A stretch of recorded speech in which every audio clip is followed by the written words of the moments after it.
Hi there, everybody. This is Tyler, and we are here with the Gauntlet playing probably it really is my favorite game out there, or pretty darn close if it isn't. Worldwide Wrestling. Oh my God, we have had such a great run. It has been amazing, and we are now at the finale. Fifth session. If you haven't seen the first four, well, you are totally missing out and must go watch them first. But we are going to have a resolution to our developmental tour. Now, Worldwide Wrestling is a game of wrestling, but we've also got the On the Road supplement to it, which kind of brings in some neat things about the life of a wrestler outside of the ring. And so we've had some things brought up, and I think that always adds stuff to it. So it's been a blast. We've had our safety tool discussion. Folks at home, use safety tools. They're awesome. It makes your game better. Everybody's a little happier when they know what they're getting into. Also, if you want to play games, you enjoy games, you watch these things, you say, dang, I wish I could play with these cool, nice people. You can. The Gauntlet's out there. We run 100 games a month. We have we have a zine. We do all sorts of cool, neat things, and everybody's lovely. Come in, find us. You can find us at the gauntlet-rpg.com. That's our place where you can get hooked up with our calendar, where we put up games. We have a Slack where we chat with each other. We do lots of cool, fun things. Come join us. You'll like it. Now, we're going to introduce, we got a full card. We've got all 6 of our wrestlers here, and we're going to have them introduce themselves as a player and their awesome, cool character. And I am going to use our character keeper and go down. Actually, I'm going to come up from the bottom. I haven't been doing that in a while. How about that? Greg, introduce yourself. Tell us about your character. Hey everyone, I'm Greg. I use he, him pronouns. I am playing Fletcher, the Candyman Mars, who has a familiar relationship to possibly a certain candy company. Fletcher nearly got kicked off the card last week due to lack of audience interest, but pulled out in the last moment and has a smallest amount of audience going forward here into the finale. I think at this point, he's just trying to get through. Maybe he'll get picked up next season. Maybe they'll let him wrestle on the next tour. Maybe he'll get to be the big one on the next one. Hey, awesome. Thank you very, very much. Next up, Brandon, introduce yourself and tell us about your character. Hi, I'm Brandon. I am playing Santa Muerte, the patron saint of death. She a high flyer who was just Gabriela Lopez until the spirit of the Holy Lady of Death possessed her some time back, and she became who she is now. She is a luchadora, a técnico, and like some luchadoras, never drops her role. She claims she has no reason to do so, notwithstanding the distress it's sometimes caused her family and the people who used to know her. She is best known for her kindness to strangers and small children, her strange and spooky mannerisms in the ring, and her unique high-flying moves. Even for a top rope person, they're sometimes a little bit over the top. Awesome. Thank you very, very much. Next up, Shane, introduce yourself and tell us about your character. Well, my name's Shane. I use she and her pronouns. I have a little bit of show and tell this week. I hope that people can see, but I was very happy that my Gauntlet League wrestling mug arrived just in time for today's session. Just came on Friday, right the last day possible. I am playing Jefferson Inferno, who is, I think it's fair to say, the top manager in the Gauntlet League Wrestling promotional tour. My client, Lilith, the first woman of wrestling, is the champion. I myself, after finishing my feud with Dr. Retro last week, am the only wrestler on the roster who has never been pinned or submitted in the ring.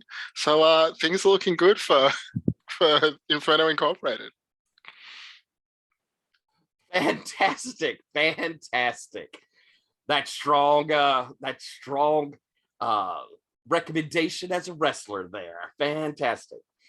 Barrett, introduce yourself. Tell us about your character. Hello, I am Ferret, the gender fluid to all my gender solids out there. I am playing Lilith, the first woman of wrestling, who is the current developmental champ and has been having a wonderfully sharp rise to prominence in this entire debut in Gauntlet League Wrestling, just going as high as the mountaintop. And like that game that is on Price is Right, you never lose the hiker. They never fall. I have made my bets and I'm going to stick to it. And let's see how this turns out.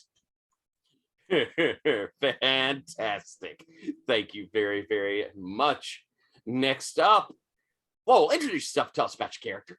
So my name is Lowell, pronouns he, him, and I am running Stan, the Percolator Steiger. And I am a standing tall man of honor in this League of Villains. I am here to show what righteousness can bring. So, current champion. Just want to emphasize those syllables there. Love it. Thank you very, very much. And last but certainly not least, introduce yourself, Chris, and tell us about your character. Hey, I'm Christine. I use he, him pronouns. I will be playing Dr. Retro, the clown gimmick, a cartoony, early '90s, late '80s mad scientist type in the mold of your Doc Browns and that sort of thing. That is constantly attempting to introduce weird mad science stuff into his matches and constantly having it blow up in his face.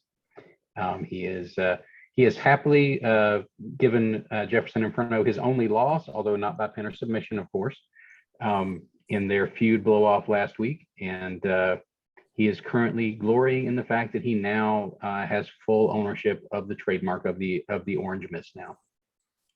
Fabulous. Thank you very, very much. A couple of things. Brandon and Lowell, I don't believe you have played with Candyman before. Candyman is a face, so we get no heat off of that. Candy, pick one of them and ask him a question for some heat. Oh. Greg totally has that open. Oh, let's see.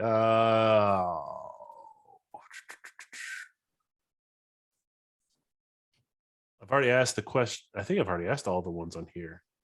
Who's jealous of my Raptorize? Who's taking me under their wing? You could make up one or feel free to pull from a different. Yeah. I have a suggestion. Okay. I'm open to suggestions. I would like to take a heat with you because I will tell you what. I knew Wally Winka. He was the first Candyman in Gauntlet Wrestling. He was a gentleman. And you, sir, are no Candyman. I love it. Candyman is quite young, so I think Fletcher may have grown up with like the Percolator poster on his wall growing up. His parents didn't like it. It didn't match any of the decor. So I'll take one heat with the Percolator. Nice. As well. All right. So each of y'all with the heat. We have rather a lot of faces at the moment. Keep in mind, anywhere during the course of this, we can have heel turns. So if some face out there's feeling a little froggy, feel free to jump. Along with that, keep in mind your momentum, your roll moves. Those are out there to be used. And why don't we start off here with our over move, which, Brandon, you are the only one at 4. Finally, we only have one person at 4. So with the over move, you're going to first off get 2 momentum, extra 2 momentum, so plus your starting, and roll look. Is it plus your starting? No, I'm sorry. It's you gain 2 momentum, so you start with 2 momentum. That's You right. start with 2 momentum. Yeah. So rolling with look for your over.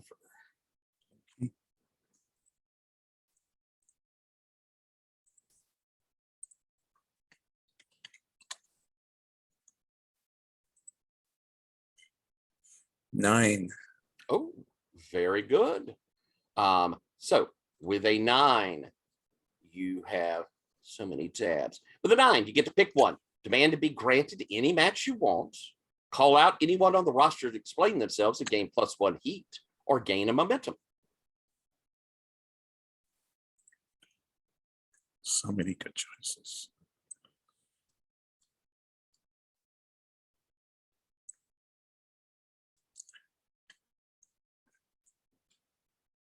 Stan, is it time for us to have it out? Ooh. Are you calling? So you're setting up a match? I'm asking Lowell if he likes this. Well, we've already kind of got something on the deck for me with Lilith, but you Okay, know, well it's then up to that's you. fine. Then I don't want to overload your ticket.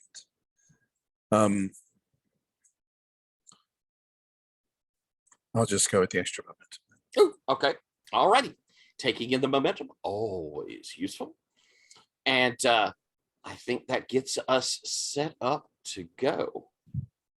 So we're going to be, our tour has made its way back to Gauntlet City. And we're actually going to get the TV show is going to be the developmental show. So this will be a chance for everybody to be there on TV, a chance for you to really make your name. Gauntlet City Arena is a big one.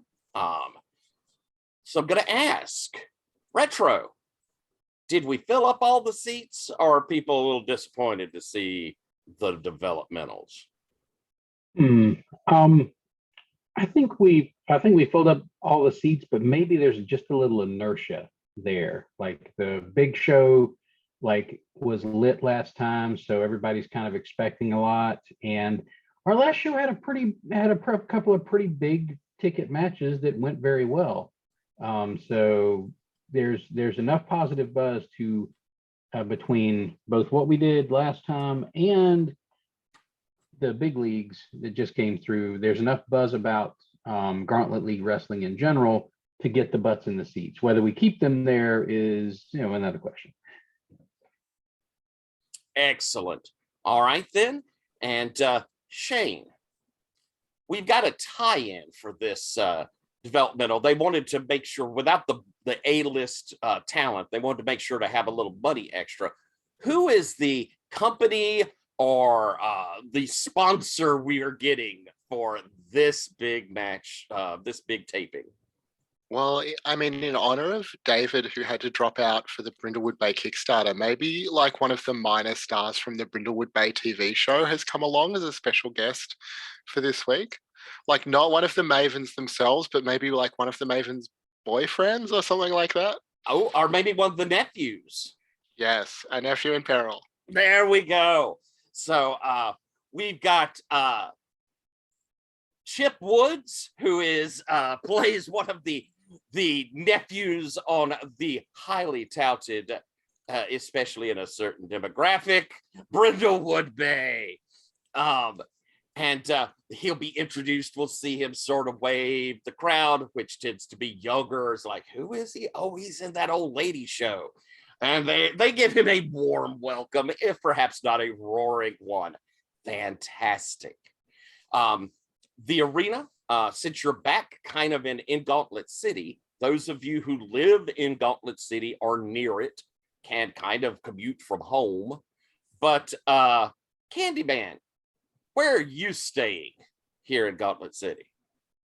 Oh, there's a lovely hotel that is across the street from the arena, and it's quite the happening social scene there, because although there's the arena where the wrestling is going to occur, but it's also near the baseball stadium where the Gauntlet City Goblins is that the baseball? Yeah, and they are actually going to the World Series this year. They finally got the come up and they're going to the World Series. Rich Rogers will be happy to hear that. You are popping a trifle there, Greg. All right. So I think we've gotten set up what this looks like. And so the morning of I think we have a retro. Are you from Gauntlet City? I believe Retro. I mean, he's not billed as being from Gauntlet City, but he lives in Gauntlet City. Okay, so you're probably at home. And you've got the wife there who's happy to see you. We had that warm kind of homecoming of the other day as you finally got into town. And we catch you there fixing up the house as the wife is going, well, how is tonight you're on TV? Is this it, honey? We had the big thing, we had the big feud blow off last week go really well. Like, I think I'll get a lot of positive buzz off of that. I really wish that would have gotten on TV, but like we had to pop that audience. We had to pop that audience in Washington, and like they decided to really kick that off. I think it went well. I hate that we didn't get that particular match on television, but I'm gonna put on a big show this week. On the upside, I got rid of all of those damn figurines finally. Like those are sold. We needed it. The car's fixed, and despite a few things around the house, it looks like it's good. But I'm gonna ask Chris, is she supporting the idea of pushing you through having this, or is she ready for this to be over? I think she's ready for the touring to definitely be over. She's really hoping that he gets bumped up to a more stationary roster position, like where he's not bouncing all over the country or bouncing all over the world. Like he's just here and doing almost all of his work here. Like just doing like the local show, the TV spots, that sort of thing. She's hoping for that. She doesn't say that she would be really upset if he went on tour again, but she's definitely making it known that she would be much happier if he gets picked up for the main roster and is doing all pretty much 70 to 80% of his shows here. If you don't get the offer, are you going back on tour, honey? I don't know if there's going to be another tour. There's been no talk of a follow-up tour or anything like that. So right now, if I don't get the sign on, I don't know what's going to happen. Like if there's not another tour, like if I'm going to do this, I'd have to just do like the local shows I can drive to. Those aren't much money, so I'll have to obviously get some other gig, something else going again.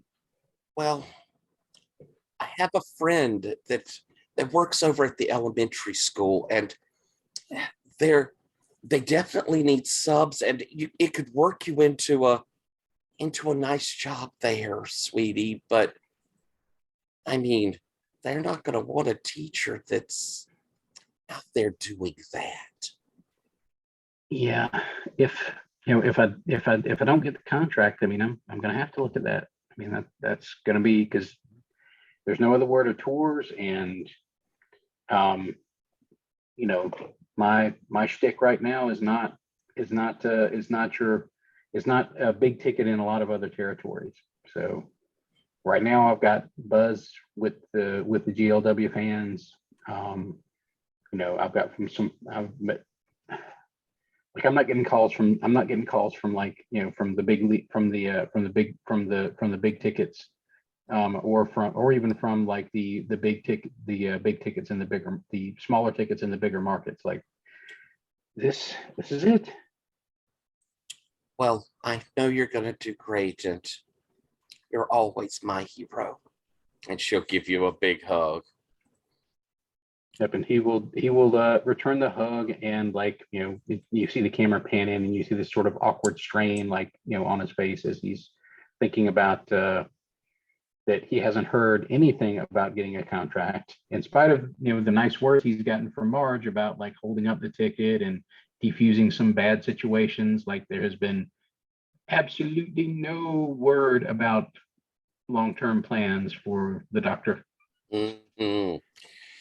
I think we see heading into the arena. This is getting towards afternoon. Santa Muerte, as you are arriving, you hear behind you, Santa, Santa!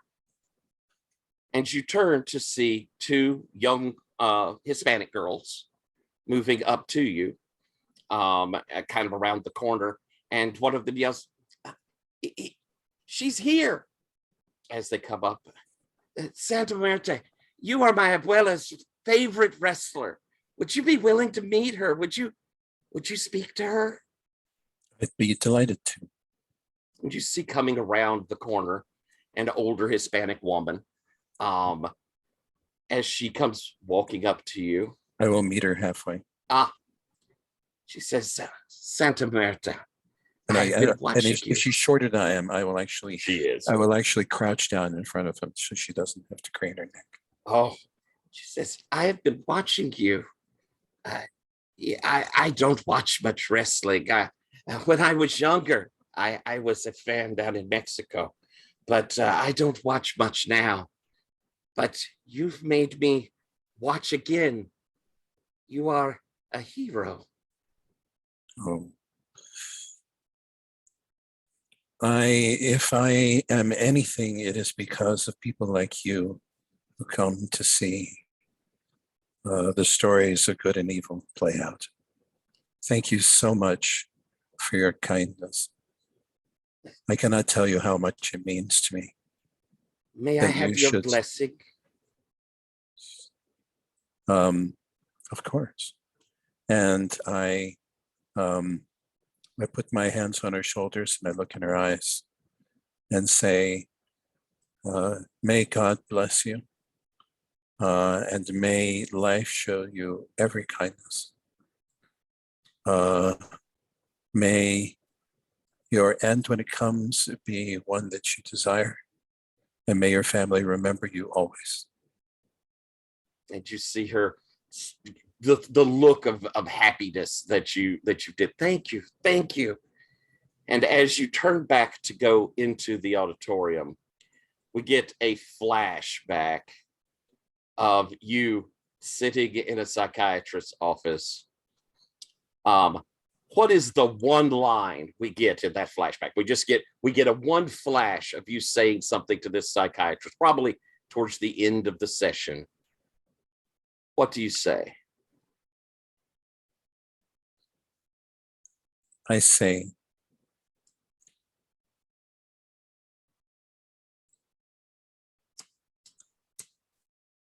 is it really a disorder if it makes people happy? I think we kind of pan to see him, maybe not a happy look on his face, but that's what we pan out of as our scene shifts to Perk and Marge in her office. Perk, glad you're back. Feeling better. Yeah. I was a little sick, he says, clearly lying about it, but. Well, this is the big finale of the tour. I want you tip top. A lot of fans, the Percolator here. Older fans, yeah. You've still got plenty of fans that coming up. You've been really big, apparently, on the interwebs thing. What are we doing tonight, Marge? I want you to get that belt, Perk. But I don't know. Lilith, she's a wild card. She's swerved us twice now.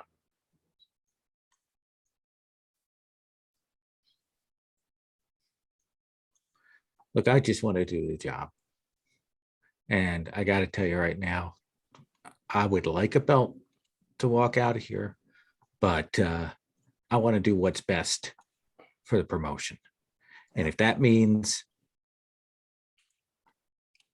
confirming that Lilith deserves that belt, then you do it that way. I'm good either way. I don't want you making your choices based on old stuff. Well, it's honestly, it's the boys upstairs.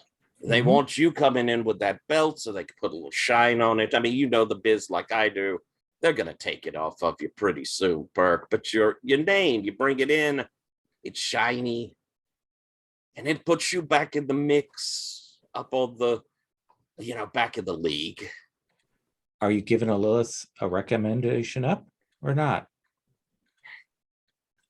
Depends on the night. I can't put my name on someone who doesn't do the job. I mean, we've seen them before. Can't do the job, then you're not in wrestling. Look, here's the thing I'm going to say. And I wouldn't have said this like 5-6 years ago. I wouldn't have said this, but like, I can go to somewhere else. Just got me. Lilith has a family.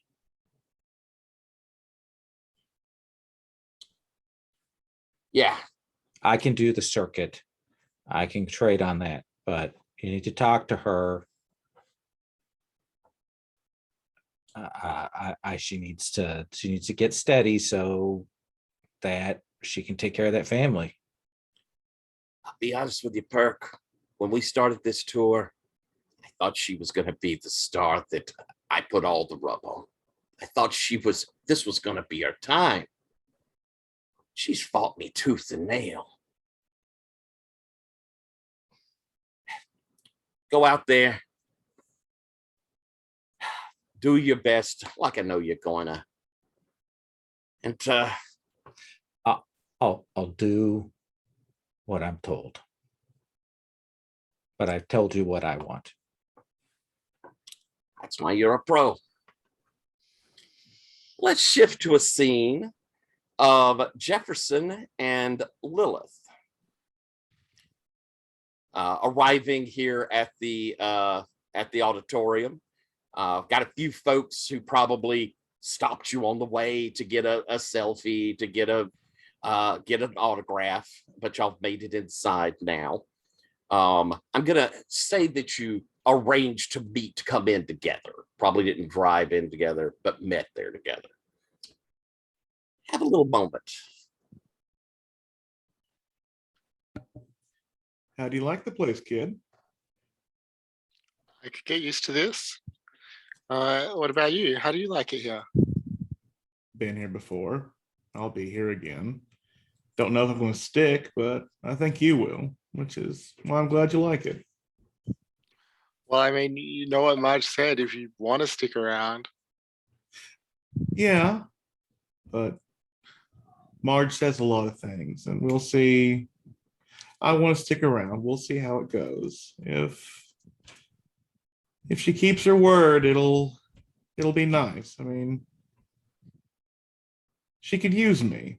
Every circus bear needs a barker. Well, I think we work well together, so I really hope that you'll be able to stick around. I'd really like to stay in the stable. It'd be nice to be the first woman of the Inferno. Nice. As you say this, you see coming around a corner a massive man standing about 7'2", just truly enormous. And you recognize the Kraken as he comes over and gets close, looming above you, and looks at you. You're Jefferson, aren't you? So I've taken like half a step back behind Lilith, but as he says that, I sort of emerge and put my hand out a little gingerly and say, "Yes, Mr. Kraken, sir. That's right. I'm surprised that you know my name." Oh, they've been talking about you. They say you're really good. He takes your hand in this like baseball mitt-sized fist, shakes your hand gently, says, I heard we may even be working together. hope things work out. Have a good show. Oh, and Lilith, good to see you again. Have a great show. I will. It's great to see you too. Has your body slam gotten any better? Last time it laid me out for like a week. I've been trying to be more. Look, you it's hard sometimes, but you've got to control your strength.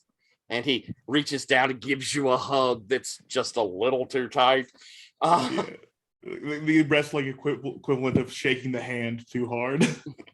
And he waves as he moves off. See, kid, you're going up in the world. You've got people to represent.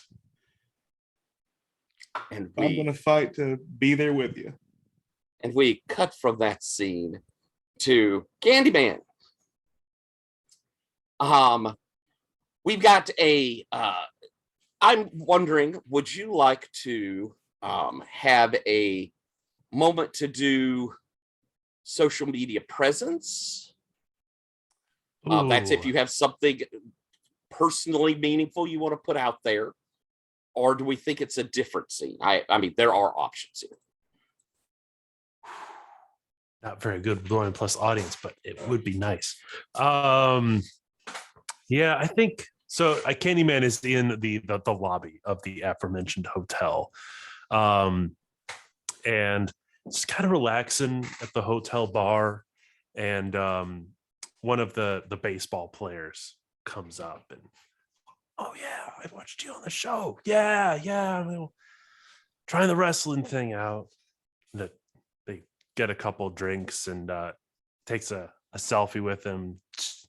And it's like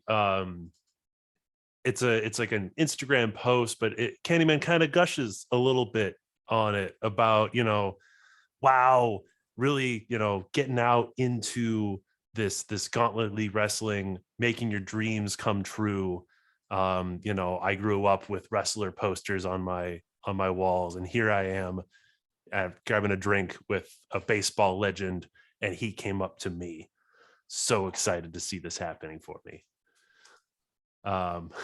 Exactly phrased like that. So excited to see this happening for me. And that's plus audience, which is +1. If this goes terribly, I'll be back barely on the card again. Love it. That's a 4. Woo! I think we get that moment where you're kind of talking about the baseball player. And are they there with you? Yes, yeah. And I think that there's this kind of where you turn to put them on camera, and they're just taking this big old swig out of their drink, and you see them kind of realizing they're on camera, and there's a attempt to swallow too fast, and they kind of call it. And so you get this and it turns, and the awful face reaction, and that becomes this new meme of, I love it. when someone really doesn't want to be stuck talking to someone. Putting you yet again on the cusp of things there with 0 audience. All right, we're all backstage as Marge comes in for the scrub to have us a little discussion of what's going on. She says, all right, this is it. We're going to have huge night. I'm very excited. TV. Some of you might be your first time being on a big old national network TV. We've got the boys upstairs going to be in the box. They're going to be watching. I've given some recommendations, but it really comes down to tonight, them seeing you. I believe in each and every one of you. You are talented. You've all worked really hard this tour. And honestly, I appreciate it. I really do. Now, we're going to try and throw out some really good matches tonight. I want to start Jefferson, get Buck. Y'all are taking on Candyman. Make it wild. Make it good. Candy, you need a good show in here. Yeah, I don't know what happened. I don't oh, hashtag sour. Why? All right. Then Retro, Santa, we're going to have a match between the two of you. You're both great workers. You both got great gimmicks. Dial it up to 11 dairy. I want it to be huge, over the top.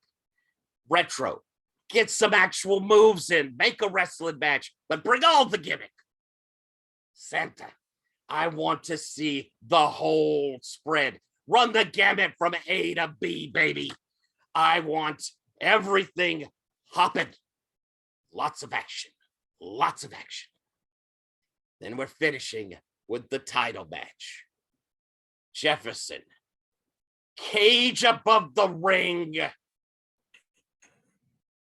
Lilith, Perk, the rumble to end all rumbles. This is the chance for both of you. Do well in this.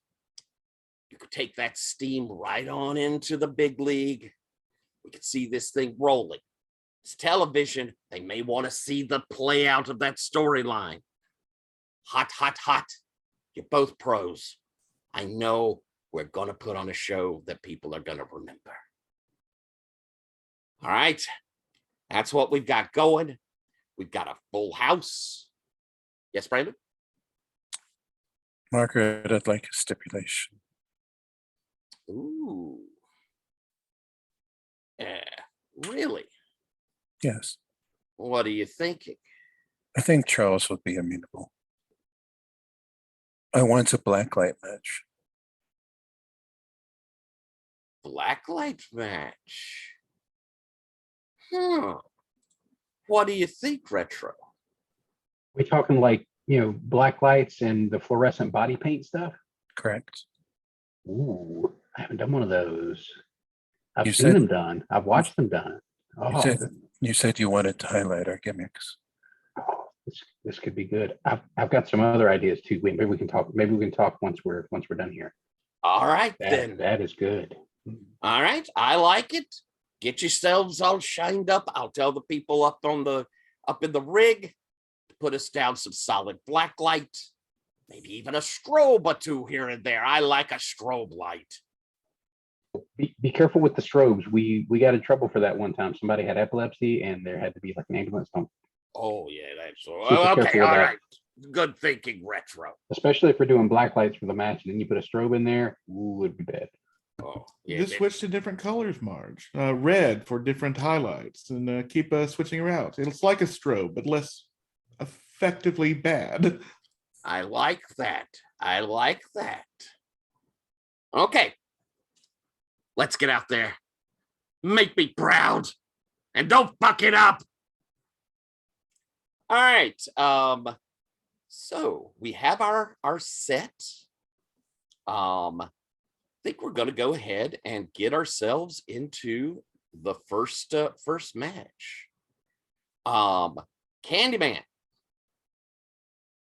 why don't we get a promo out of the Candyman? Yeah, so he has to throw this together really quick, and runs off to the arena gym. It's like, oh, I'd worked out last time. And starts lifting weights again, and sees that he's got a pile of candy there, and he pushes it up against near one of the vents, and then they're cutting the promo. It's like, yeah, lift weights. I'm gonna take on. Oh, am I taking on again? It's the You're taking on Jefferson's kind of monster, thuggish guy, Buck. What's Buck's last name? Jefferson, Buck. do you remember? Rumford. Buck Rumford. Oh, the enforcer. Right. Taking on Buck Rumford. And all the power I can get. And in the background, we see this orange mist is coming out of the vent and covering the candy. Oh, if I'll eat all this candy. That's the power I need. And he eats the candy, and his hands are getting all like sticky with like caramel and stuff. Yeah, yellow candy, yellow candy. And he goes down and like very obviously is putting in contacts, right? And he comes up with orange eyes. I'm the candy man. I'm the candy man. I've got the super candy. Rumford, I'm coming for you. And his hands are doing this, and his like orange sticky goo is on his hands. Yeah, I'm gonna take down Buck Rumford, the candy man. Love it. All right. Roll with luck. All right. Maybe I will roll above a 4 this session. I did. I got a 9. Would you like to spend a momentum? I don't get. There's no real reason. I guess it just flip flop. Okay, yeah. You can create a book you in a match. It may not be as useful this time. Add a stipulation to your match if you want. +1 momentum or +1 heat with the subject of your promo, and I will allow that Buck/Jefferson. They're sort of one unit. Okay, I will take the additional heat with Jefferson Inferno. And I'm going to add a stipulation because I have that from last session. I just don't know what a good stipulation would be. I had the stipulation that I'm taking on both Jefferson and Buck. They are doing it as a tag team now. Oh, and Buck can tag in Jefferson. Oh, that's almost like a disadvantage match for Buck. I'm gonna take them both on. Yeah, with my sticky hands. Oh my word. All right. Jefferson, you and Buck, big promo here. What you got? Well, Buck, and I think that we are both still wearing our percolator with a red circle with the line through it t-shirts, ready for that match later tonight. And what do we have to say? Buck, we've been on the road together for a while now. We've seen some of the dirtiest small towns that this country has to offer, the most unsophisticated crowds, the lack of soap, the lack of hygiene, the lack of culture.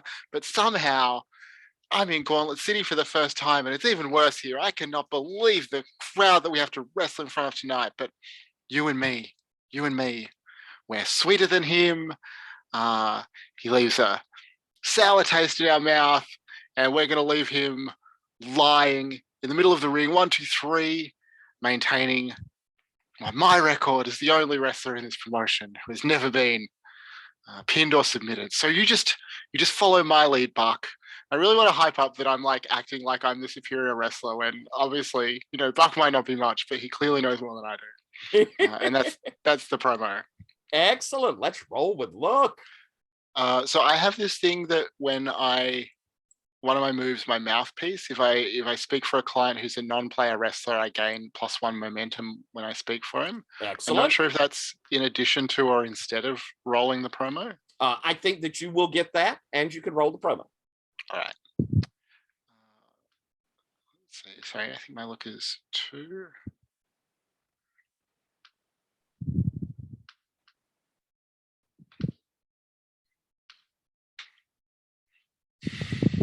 Ooh, that is a 14.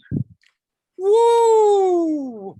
If we had legendary moves, that would be definitely one. That is an amazing promo.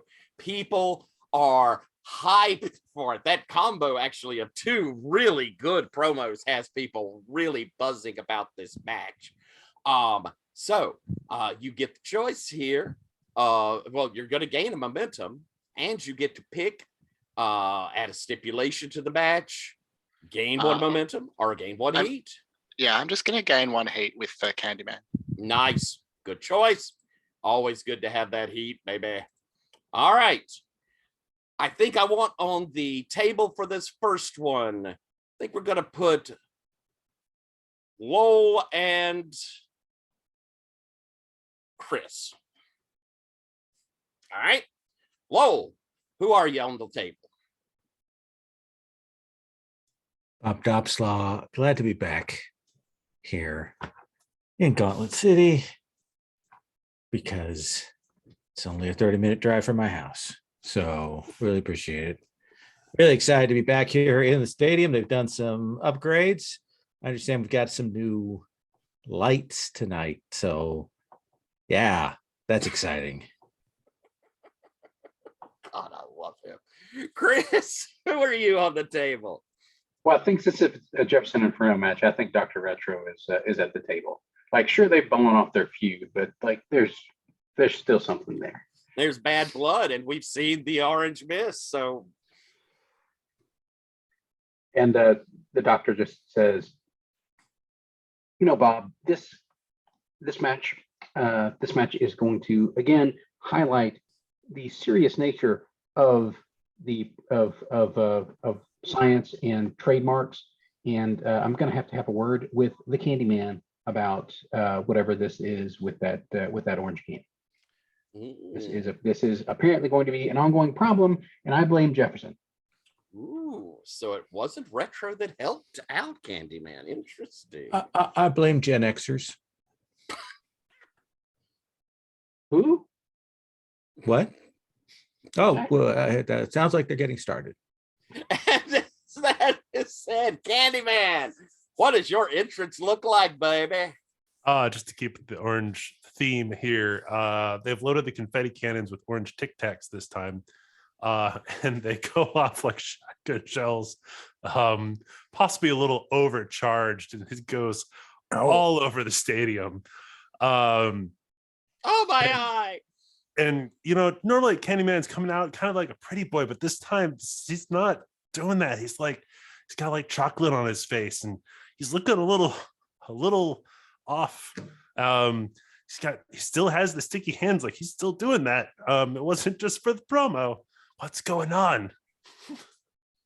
Fantastic. And it's the Candyman theme, but now it's like in a minor key.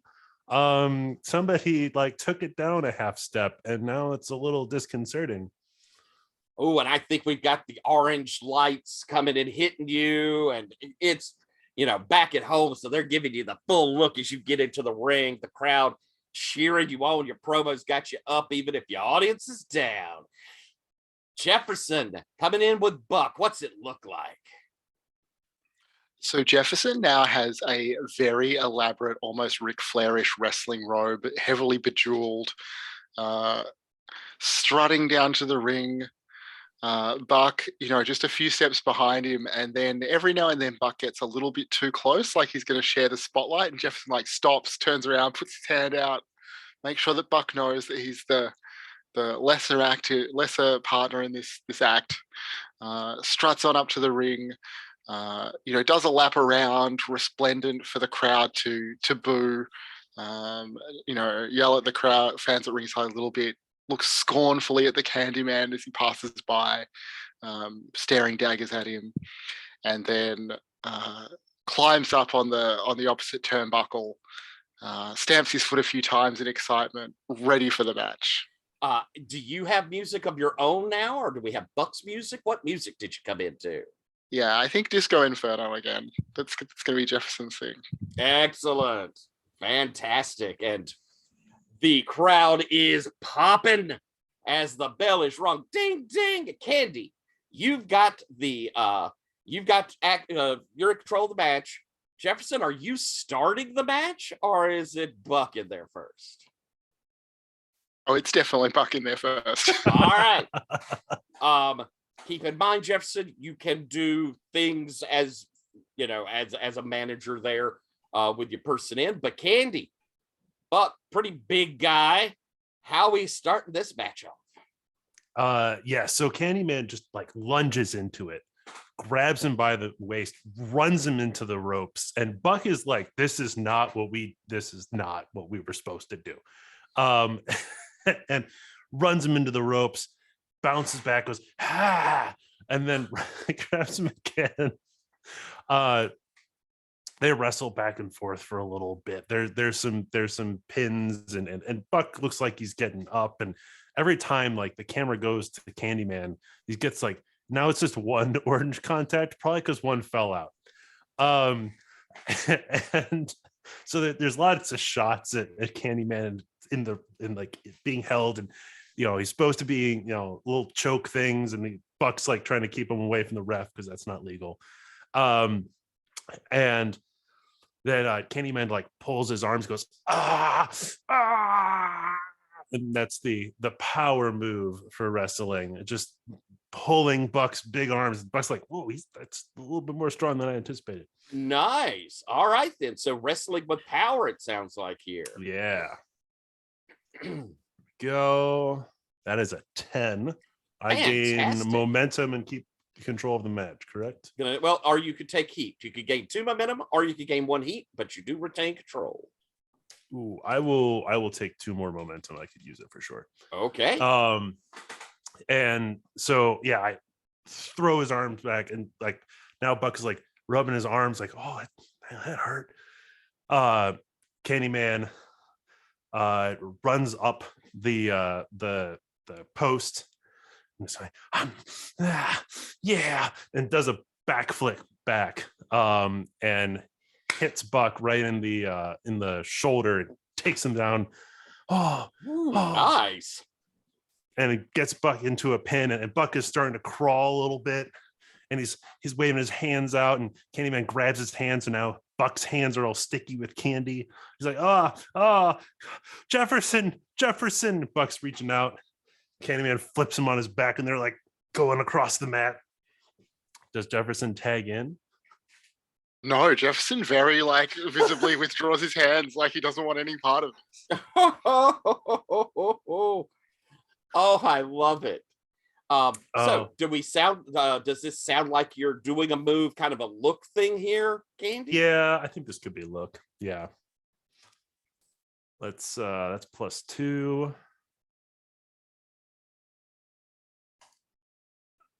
Another 10. Whew, you are on fire. Retain control, 2 momentum, or 1 heat? Can I take the heat with Jefferson? Because I think that gets me to 4. And does that give me an audience? It will at the end of the match. Fantastic. Okay. Gonna stay in. So yeah, with Jefferson like running to the other side, Buck is like angry now because like that wasn't the deal, and throws Candyman off, and Candyman goes back into the ropes, and Buck gets right up in Jefferson's face like, what are you doing? Tag in. This is part of the match. We're supposed to be doing both on Candyman. Come on. I'm all sticky. And he's holding up his hand, and like the camera sees Candyman's coming up behind. And Candyman does a leg sweep, and Buck falls over. I just imagine Jefferson is running away to the other side of the ring. Is that what? As soon as Buck's down, I'm right back there reaching out like I want to be tagged in. Like, come on, Buck, get up, get up. Oh, come on, Buck. Oh, come on. I'm just out of reach. Like, and so yeah, Candyman pulls him back over, and gets the pin, and Buck kicks out. And then Candyman like backs in the ropes and starts going back and forth, getting up energy. Oh yeah, gonna do the taffy pull. Ooh, I love the name. Yeah, and grabs Buck in his midsection, and oh boy, I don't know any wrestling moves. Has that become painfully obvious yet? Hold on. Do we have the cheat sheet up on the? I don't. Yeah, there we go. Oh yes, and he grabs him in the midsection, and then gets him into the hurricanrana. Mm-hmm. They start flipping back and forth. And Buck is surprised that he can do this with the size difference between the two of them. Well, let's see how well he does it. That sounds like work. What are we saying at the table? I think so too. I'm not sure that's something I've ever seen before from Work. the Candyman. That's really awkward with a big guy like that. It's for me, it's just the tragedy that Jefferson Inferno is trying so hard to help his partner and it just inches away each time. You can see how much this manager really cares, and he just can't help his wrestler. Now, I think we agree that he can't help the wrestler, but I think we're in complete disagreement on his desire to do so and whether or not that would actually be possible. I just think that's sour grapes from you, Dr. Retro. Oh, I think we're really dealing with more sour candy at this point. ha! And Fair enough. Hard candy too. So 7-9. You can 7-9. retain Yep. control, or you can hand it over and get a momentum. I will gain the momentum, and I think what I lose control is that Buck like gets out of this a little stunned, backs up, and actually accidentally tags in Jefferson. All right. Jefferson, you want a hot tag, which you could roll with heat with your client, or are you just taking a tag and kind of surprised to be called in by the ref? Yeah, I mean, I think as long as Candyman's stunned, then I'm perfectly happy to get into the ring and we'll strut around a little bit. Candyman is maybe down and selling, and I'm just soaking up probably not the adulation of the crowd, but I'm ready for it. And then, run in with some sort of short, sharp kicks. I don't know, Jefferson. What does Jefferson's wrestling style really look like? And then I think, Candyman keeps trying to get up and Jefferson doesn't have much offense. So he's just running in and kicking him down a little bit. And then I think he's just going to climb on for a camel clutch, really leaning back on a mechanically simple submission that he can really sell with his face. I love it. And probably also selling that he's disgusted by this orange goo that's all over his hands as he touches Candyman. All right. Do you think that this is with work? Or do you think y'all have worked together on it? I think we might have needed to work together to have anything at all work out at this point. Does that sound right to you? Yeah, I like it. All right. Rolling with heat. All right. So that is 2. That's a 10. So match is Ooh. going surprisingly well. It sure is. People are all about this match. You retain control. You get a choice here of 1 heat or 2 momentum. I think 2 momentum sounds pretty good to me right now. All right. You're still in control. This camel clutch is sort of working. You're squatting down on it. What do we go from the transition to? I think that we see that Jefferson thinks that he's winning the match right now, but Candyman is slowly working his way across the ring, crawling on all fours towards the ropes. And we get, at first a very confident that is not going to work, and then a more stressed no, this shouldn't be working. And then an increasingly panicked, no, it's working, as he, gets his hand on the rope. The crowd goes wild. The ref is counting down Jefferson to break the hold. And as soon as he realizes that he's going to have to let go, he sprints across the ring and tags Buck back in. And Just an awesome strategy, clever tactical thinking from the genius of management, Jefferson Inferno. it's certainly tactical. I would label it tactical cowardice myself, but other views could possibly be had if you wore blinders and plugged your ears. I think we are going to call this a hot tag. Jefferson, roll heat with your client. Oh, I haven't established any heat with. You automatically have 1. Okay. With your clients. All right.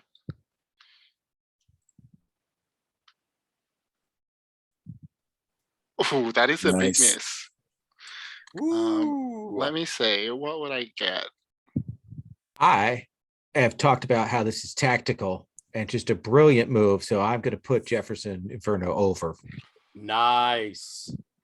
So the tag is made. The legal wrestler on your team gains 1 momentum. You can take that momentum because you're a unit, and takes control of the match. So I think Buck, takes the tag and comes in, and he's ready to try and get a hold of Candyman after all this frustration. And so Candy still kind of selling the hurt from the camel clutch, is slowly climbed up the ropes and to get to a standing position as Buck comes around behind him, puts his arms, does a big over the shoulder German suplex, slamming Candy down. He does a little quick float over rather than pinning him, and grabs hold of him, pulls him up, knees between the legs, flips him up to his shoulders, big power bomb down, kind of looks to the crowd, you knew I was gonna get him, laughing, reaches down to pull him up for the power bomb again. And as he's got you on his shoulders, how do you get out of this? He transfers control to you. Candyman just like squeezes his legs on his head as hard as he can and starts waving like this, and Buck suddenly like is losing balance and has to bring him over to one of the posts where Candyman latches on, and Buck is now trying to like pull out and get him off of his head, and Candyman won't let go, and then gets the torque to twist him and drops him onto his head. Ooh. And now it's like, God, Frankensteiner. yeah. And now Candyman like reaches over and gets like into I got these from your boss. They're red hots. And he pours them into his mouth and starts chewing them. And then like off camera gets a mouth of alcohol, and then like does the fire breathing thing right there in the ring. Holy crap. I think that's playing to the audience there. I roll plus audience for that, right? Work the audience. Yep. All right. I love rolling flat. Here we go. That's a 3. Nice. Well, Retro. if you'd like, I can we can put that over. That'd be great. Or What else do you I will say, Retro? burn my mouth. You see, I can appreciate how much Candyman has put into having the right tools on hand, and that you can see he's a little inexperienced at being able to work with this many chemical properties at once, but he seems to have a talent for candy. I got to hand it to him. You go up to a 7 to 9. You could hold on to control, or you could take a momentum. I will take the momentum. All right. I think that Buck kind of staggers back from the fire, and Jefferson, as I'm guessing you're kind of reacting to seeing the fire. Buck gets this look of fear on his face. He's selling the fire, and he just leaps over and smacks you on the shoulder and crawls out of the match to give you the tag.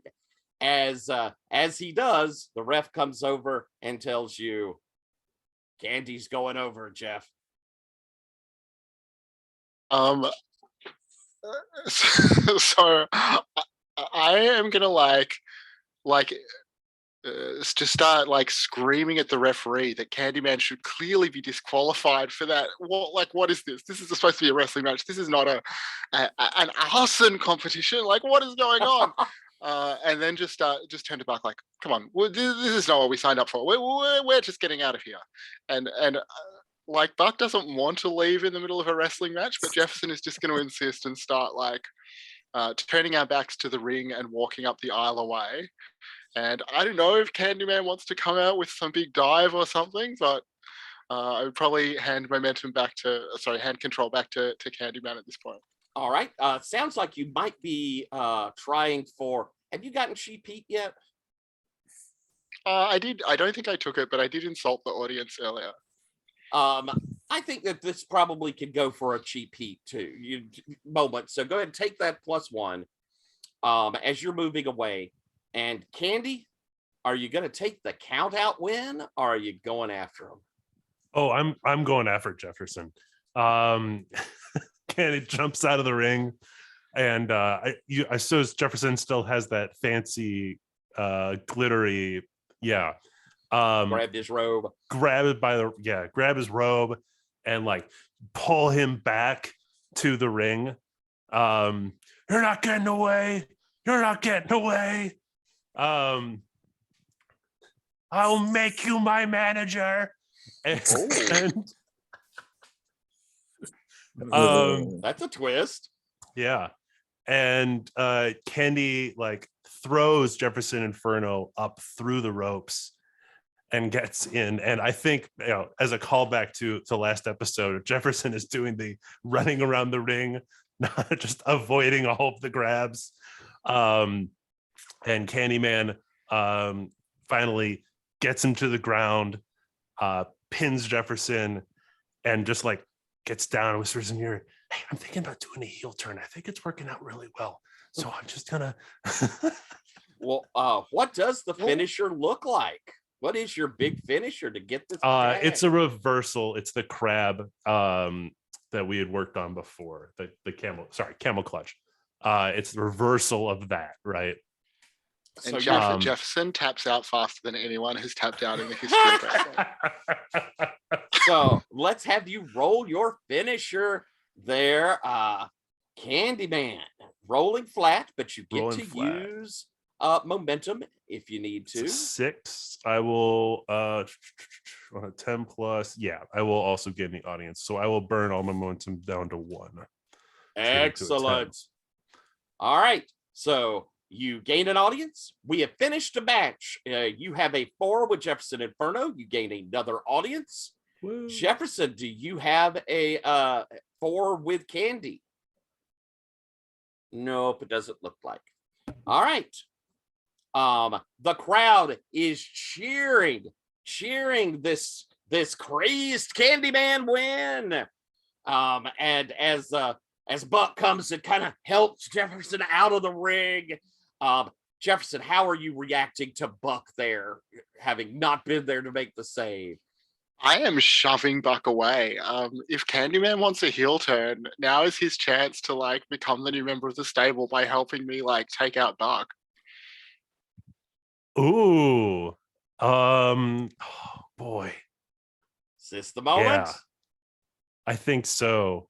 I think Candyman like gets in between Jefferson and Buck.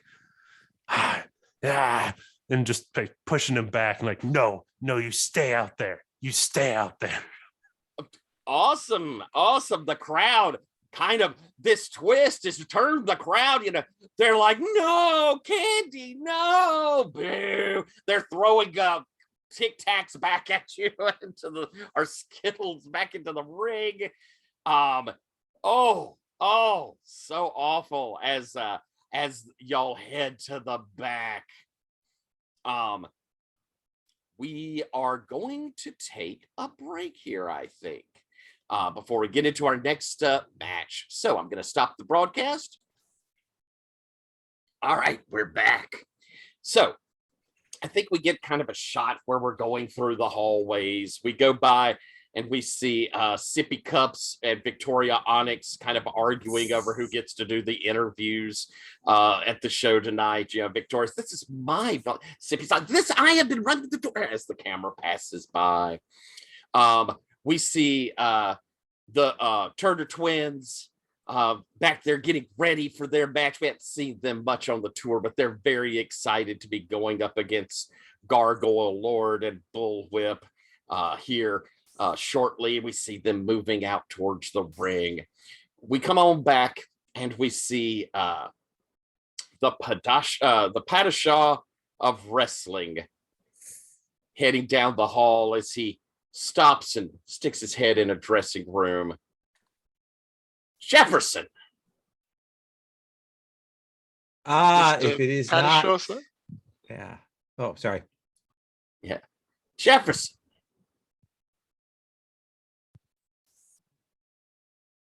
You have been very impressive. I'm hearing good things. That match, that was something else. And I'm going to tell you, kid, I think you've got a chance here. And I want you to remember one thing, kid. As long as I'm around, You're always second best. And he grabs a door and slams it.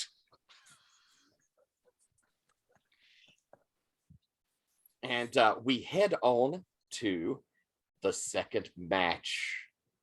I think we're going to put on the table Lilith or actually Ferret and Greg. Ferret, who are you going to be at the table?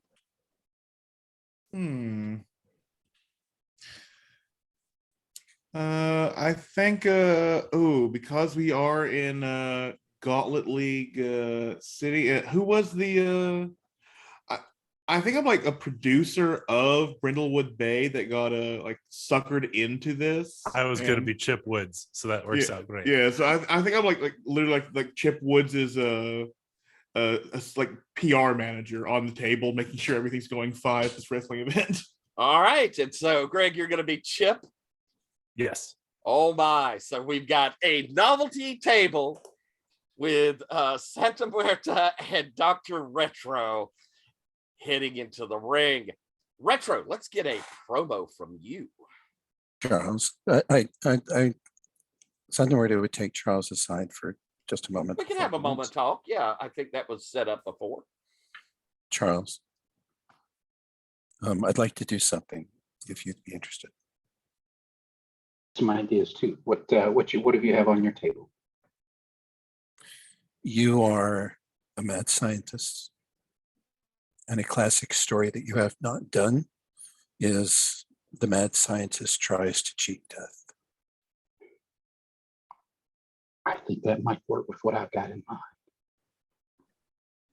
I'm thinking for the big debut on TV in Gauntlet City, I'm thinking the good doctor is going to have some side effects from his formula last week. Ooh. I'm thinking some Jekyll and Hyde action. Yes, that would be perfect. And yes, of course, they implicit in all that is the seeking for immortality. Oh, what's more selfish and evil than trying to overstay your welcome? Yeah. I like it. I like it. I can work with this. So let's hit that promo, Retro. Is it you? Are we going to have Sippy show up? I think we do have Sippy show up, but it's a different scene than usual. When Sippy like opens the door, like she can't get an answer on the door, so she Dr. Retro, what? And inside I think we you see her as she opens the door. We see her kind of turning away and pushing someone. It's me as she comes in. And I think you see, the door opens, and inside is the normal mad scientist laboratory setup is just absolutely in shambles. And we see Dr. Retro just complete, normally he's pretty darn disheveled anyway, because the mad scientist thing does not lend itself to really done up makeup or hair. So he's just rubbing his hair, and I don't know what's going on. He turns to Sippy, someone has been interfering with my experiments again. Someone has taken my formulas. Someone is going to be in a lot of trouble. This is serious business. I just got through dealing with Jefferson Inferno and his infringement. I bet this is more of him getting involved in my business again. I thought we had settled it, but obviously we didn't. Sippy, this is trouble. I have a serious match tonight with Santa Muerte, and I am very, and we get this sort of look on the doctor's face that you don't often see, which is he leans down, and when he looks up, his face gets this sort of half contorted look, just absolute fidgety fury look. He doesn't do the orange contacts thing, but his hair is normally kind of orangey when he's doing the mad scientist gimmick. So, and he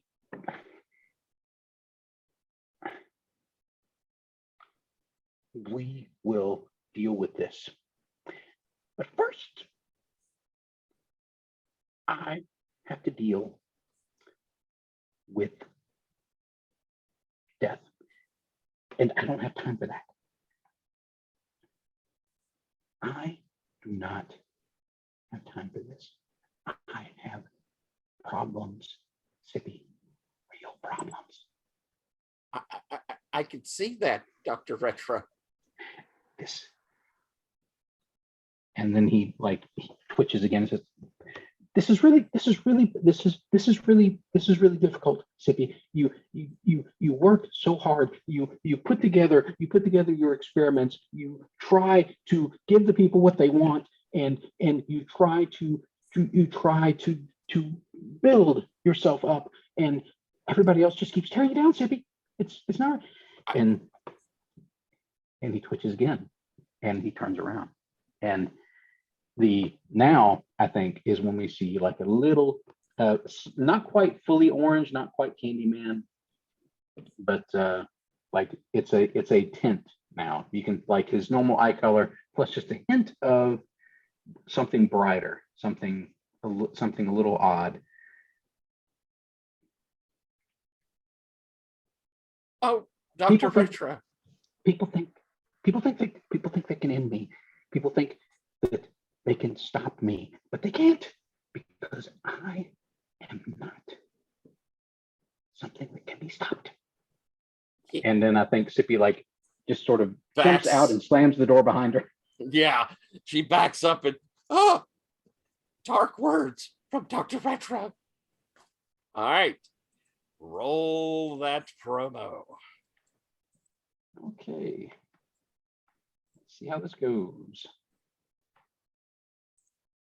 Rolling with that is a 10. Very good. You connect. This is something they haven't seen before.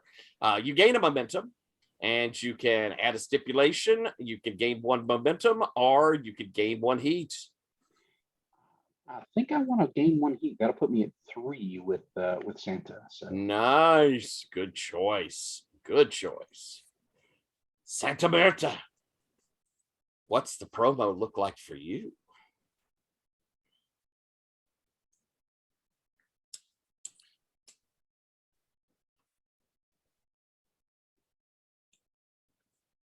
We are here. I think this is with Sippy in attendance, and she asked me what this move is about. Yes. What's going on? Well, we are here to tell stories, of course, of the fight against good and evil, and to show how good. So this fight always goes back and forth, and while one side may prevail, it is in the struggle that we come to understand. And she stops dead in the middle of the sentence.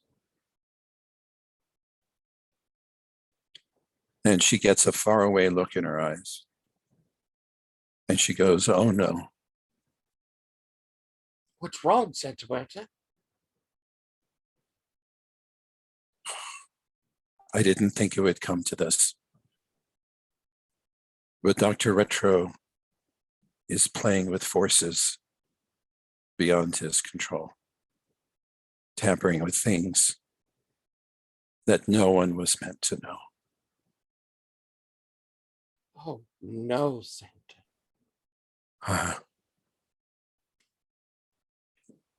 This is out of my hands. No one is allowed to cheat death. Well, they may do so for a short time, but in the end, death always has the final say. I'm sorry, Dr. Retro, but you must be taught the error of your ways. Nice line as Sippy kind of gives a sad and scared look. Roll with look.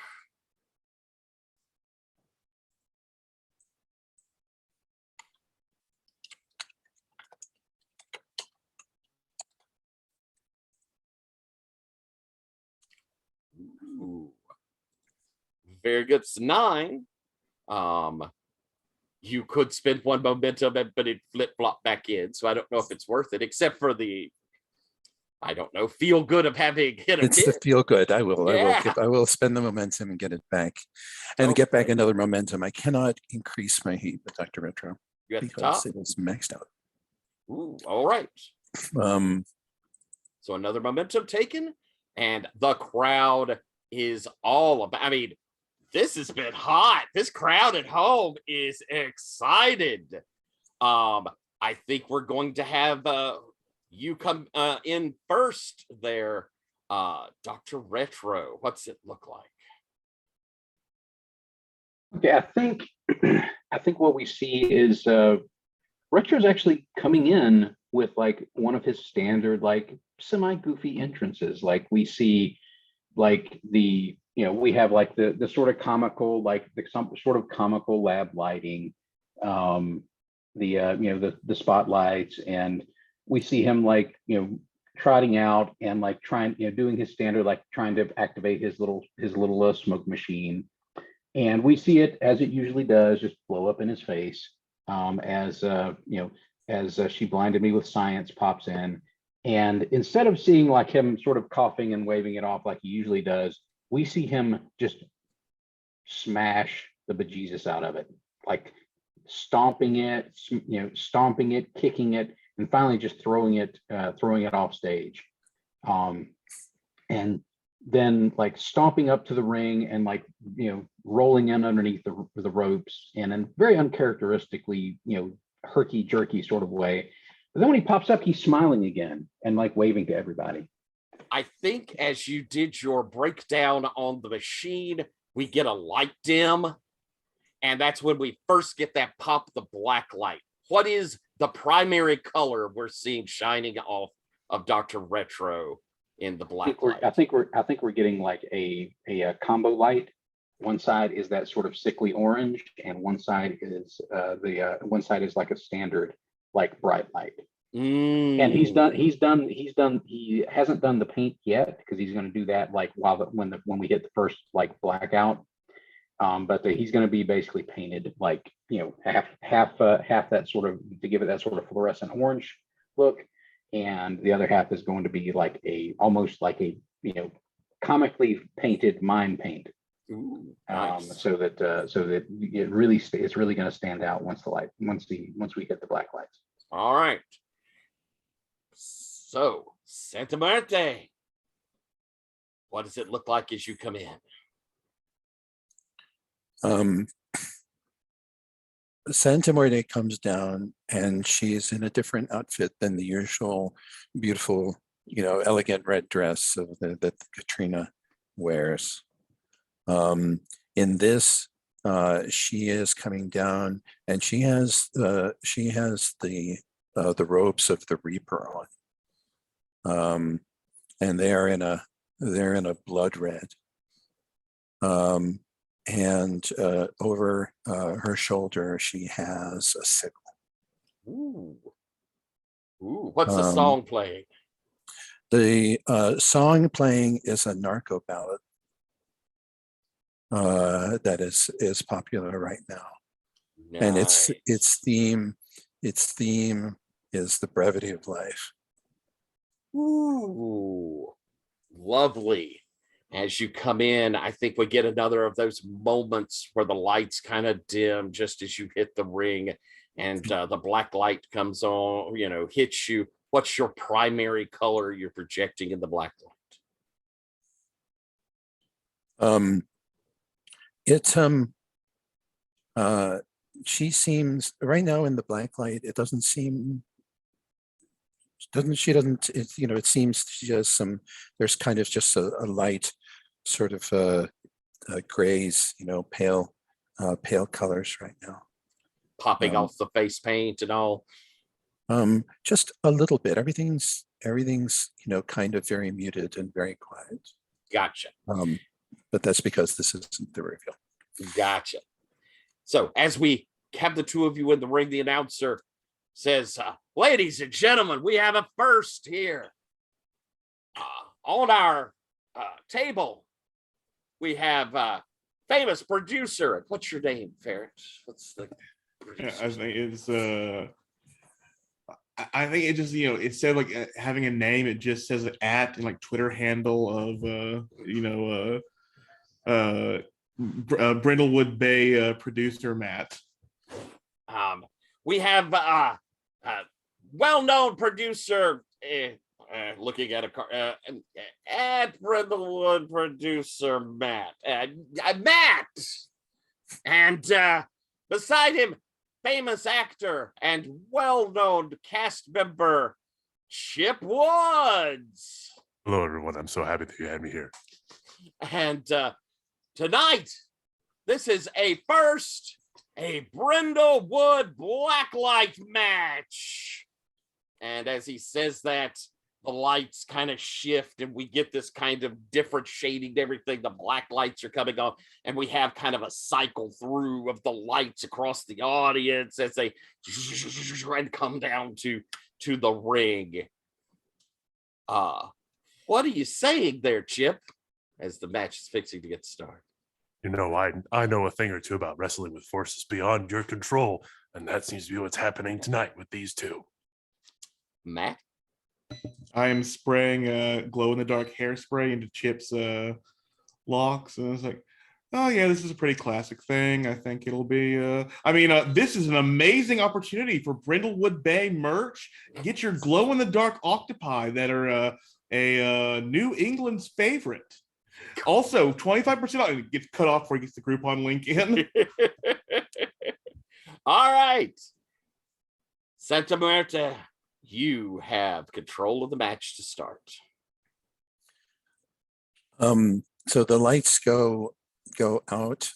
When they come back up again, we see Dr. Retro in his terrifying transformation. And he's alone in the ring. So Retro's alone in the ring? That's what appears to be true. All right. Retro, have you done is this your reveal we see here, or is it the beginning of transformation? I think this is just sort of, they get the flash and, this is where the split shows up.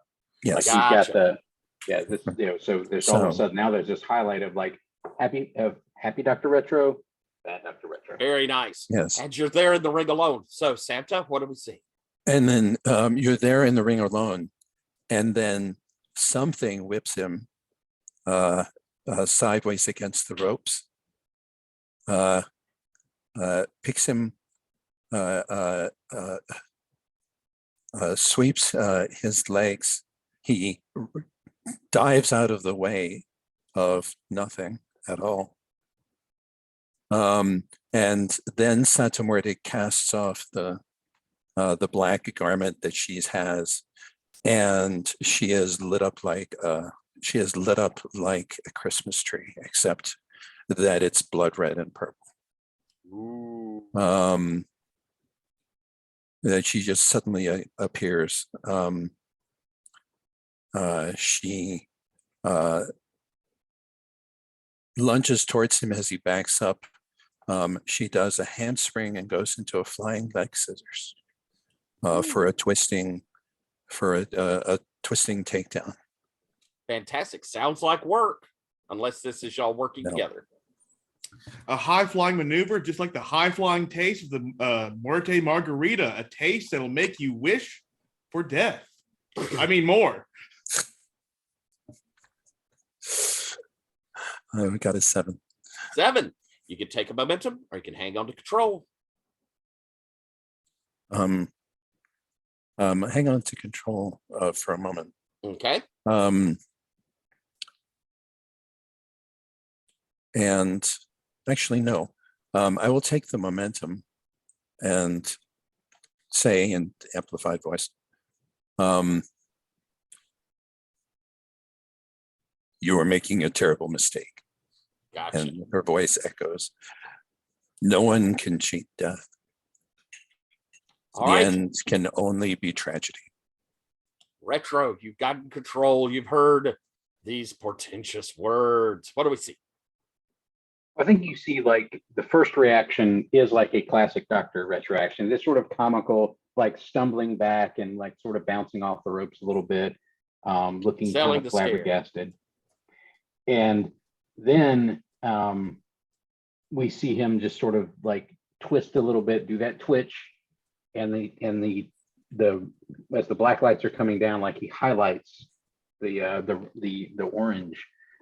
the orange side, and after that sort of cowering in the ropes, I think he dashes out and he just basically just starts just wailing away on Santa Muerte, like in a way that I don't think anybody's seen from Dr. Retro in this particular gimmick. Like he hasn't done this part, and it under this rain of punches, Santa Muerte is staggered into the corner, and the doctor just sort of keeps hammering and stomping and hammering and just overhand just clubbing blows and stomps, and finally, like after Santa Muerte is like down and doing the sort of maybe a little Undertaker-y death cell in the corner after she's been stomped down, like then Dr. Retro twitches again and the black light highlights the white side, and he like jumps back like he's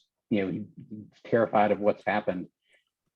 And all right, do you think this is a wrestling by look? Sounds like it's either wrestling by look or working the audience, one of those two. Which would you rather? I think at this stage this is working the audience, trying to build them into this. All right, roll it up, roll it with audience. So audience is currently 2. What do you say, Jeff? What do you see this going on? That is an 11. Nice. Oh my, he's wrestling. He's wrestling with the demons inside of him. Nice. Good line. All right. 11. Phenomenal. You're going to maintain. Oh, no, I'm sorry. You're going to get the crowd going with you on this. They're kind of, you're getting, people scream, hold it off, Dr. Retro. You can do it, Dr. Retro, as you gain 2 momentum and hand control over to Santa Muerte.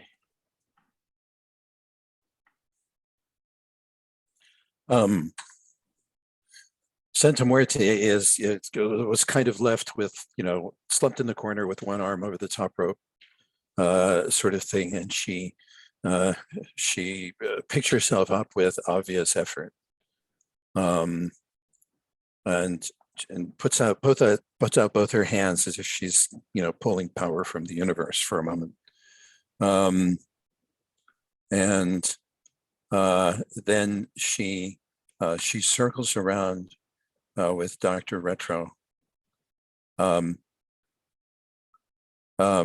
she goes for his dark side to get a grab from him, which she ducks under and submarines him, and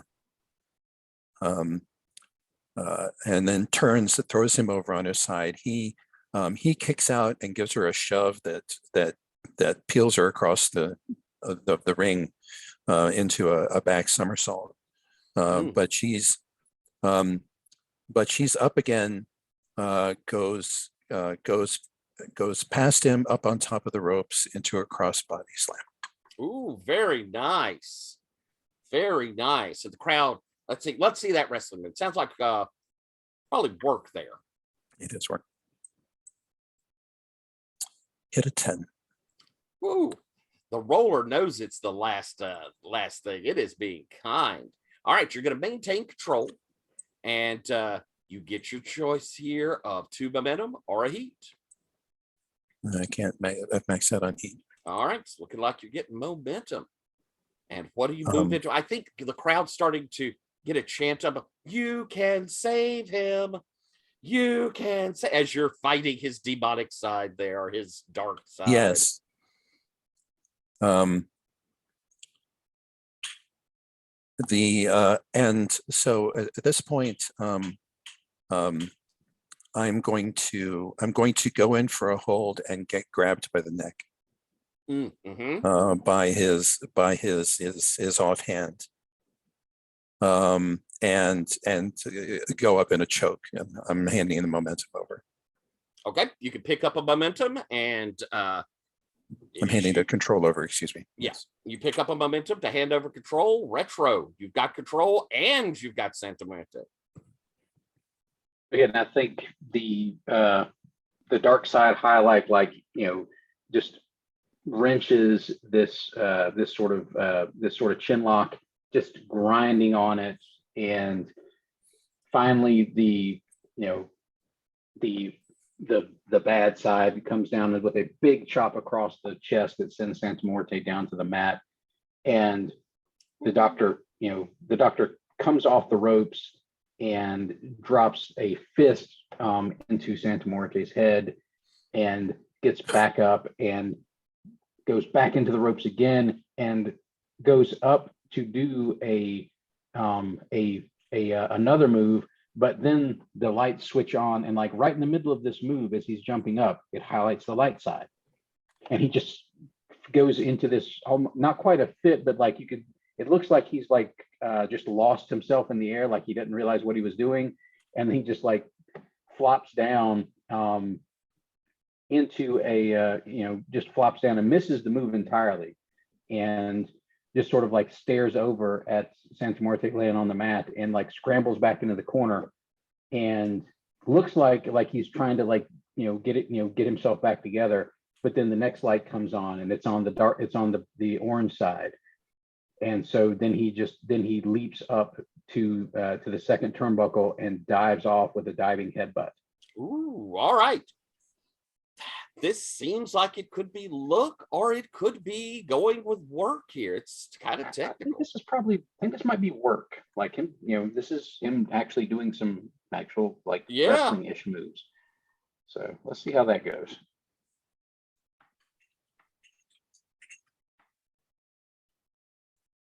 That is a 9. You wish to push it? You want me to put you over? Oh no, I'll spend the momentum. I've got some momentum to spend. All right. So it hits perfect. The crowd goes nuts over it. You're hanging on to control. Would you like a heat or a momentum? You might be full. Oh, I want a heat. Oh, yep, that's it. That puts me up before with Santa Muerte. So, and after the headbutt, like the light continues to keep on the bad side. So he goes for the pin, gets a close 2 count, but Santa Muerte just shrugs him off, and he hauls her back up, and the bad side starts to go for just another looks like a big suplex, like he's like tucked her under and lifts her up, and then the light shifts and it's on the light side, and you see him sort of wobble as he like releases it. And as he releases it, like Santa Muerte drops back down to her feet out of the suplex position right in front of him, and like basically does what maybe looks like a kind of a lopsided claw hold on the bad side as it's suddenly highlighted again. And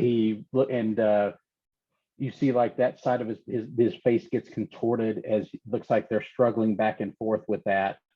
And the light flickers back and forth to his light side, to his dark side, and then it settles on the dark side as he kicks her solidly in the midsection to break that hold, and then basically turns again, and his light side looks like it's highlighted, and he starts to back off, but then the dark side gets highlighted again, and it's orange mist. Oh, doing the orange mist in the face. Holy crap. What are you saying there, Matt? Roll me out. That is orange mist, which is now available at the drink stand. If you want your orange or dreamsicle flavored orange mist, please be prepared to give up $10. What the? I mean, almost an easy payment of $9.99. That's gonna be look. Chip, how do you respond? Matt, this reminds me of that Amanda Delacorte novel. There, where the orange mist came out of the swamps, and it was all because of and then they cut because it's a spoiler. That's another 9. Nice. So I will take momentum and hand over control now. All right, going back to you, Santa Muerte. As the ref kind of comes over there, I want to ask you, Chip, or you, Greg, what was the business that was going on that the ref did not see the orange mist? Oh, does Santa Muerte have any sort of like assistant or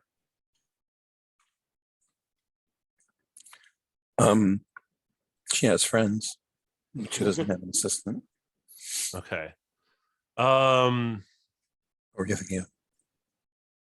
Yeah, I think there may have been like like there's been so many of these lighting changes that like there's sparks up in the grid, right? And like this light falls and it's hanging by its safety chain, and the ref is like, Ooh. oh, and doesn't see it. That's perfect. And we're getting kind of the weird light swing coming off of it. Oh, that's so good. Oh, I love it. All right. So Santa Muerte, as the lights are going nuts, you have control as the ref kind of backs over, kind of looking to see the orange, which is, I'm sure, glowing in the lights real well. As he says, okay, maybe one more exchange, and then Muerte, you're going over. So, Understood. what you doing?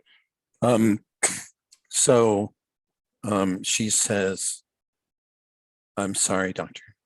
I really am. And she faints at him, and when he makes a grab for her, she gives him a roundhouse kick to the bad side of the head. He staggers, and she sends him into the ropes for an arm drag, and off into the ropes the other side. Climbs up into the top, and does a moonsault down onto him. All right, that sounds And like then- yeah. Go ahead. Yes. I'm sorry. Yes. That sounds like a wrestling move would work there. I think you're hitting a is. big move. That's 8, and I'll push it to 10. Take 2 momentum, maintaining yep. control, Yes. and And what you do into the next transition. Or do we think we're going for the finisher here? well, there's an effect first. So Okay. the referee is distracted by the sparking lights, I think. And is pointing it out to one of the to a maintenance person or something like that, making gestures like that. And so he doesn't see that Santa Muerte folds her hands down, actually, reaching behind her. And she pulls out a glittering scythe. Ooh. And she advances on Dr. Retro, and she says, "It's over." That looks like a murder weapon. And this is a rehearsed move, because she is going to take a full shot swing at him that's going to look like it passes right through him. Nice. I think we're getting Okay. good shine from the lights of this thing. Yes, that's part of the black light thing, is that it Mm. looks like it's just cutting him in half. Like it's a spectral weapon more than a real thing. And and at the end of the swing, it completes the swing, and then she flips it over so it doesn't catch the light anymore, as if it's just vanished. How are you selling Dr. Retro? So I think basically he sells it just for a second. He stands there like he nothing happening, and then we see him do that twitch, and we see him just crumple, just like flat, and it's not a comical like Ric Flair fall. It's a like, did he just have a stroke kind of fall? Like it's. And I think at the same time, we're getting a pop from those lights that we're getting the theater electric spark balls that kind of fling over the ring, and Santa Muerte go into that finisher. What's it look like? It's the simplest thing in the world.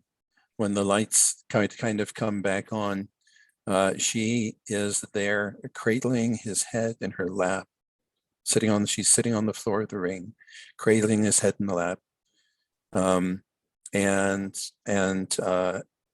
saying, it's all right. It's all right. It's over now. And I think the ref And- comes, go ahead. Yes, and she's for a 3 count. Yeah, the ref comes over. I think instead of the 3 count, we get the arm lift. 1, it drops 2. And as it pulls it up to the 3rd, we get a twitch before it falls, Retro. No, I think like to highlight it, it's the bad arm. Oh, perfect. And as it hits the And it twitches just a little, but drops. beautiful. As it drops, let's roll that finisher. Brandon, it rolled straight, but you got tons of momentum, and we have some putovers. So what you getting? It's a 10 with a 1 momentum. With 1 momentum, that is fantastic. Your finisher is when you book to win about blah, blah, blah, you hit your finisher clean, gain an audience. But you were already at 4. That's still awesome. The audience goes nuts. We get the chant of "You have saved him." As I think the lights go from where it is able to show the orange, it's only the white. Do we get a full, like a glow up of the normal Retro there in the lap? The crowd is going crazy as we end that match. Golly bum, this show is in fuego. All right, Charles, you are a marvel. you're muted, my love. The Blacklight was inspired. That was an inspired match. How have we not done that before? That's awesome. And as y'all head to the back, you're met just inside the ramp by Marge, who is beaming. That was amazing. She comes over and throws her massive arms around the shoulders of both of you. That was poetry. That may be like the Meltzer 5-star of the tour. That is just, holy cow. The guys upstairs, they went batshit over that. They loved the Jekyll Hyde. They loved the Saving Angel. I'm going to tell you, things are looking good for both of you. I'm so proud.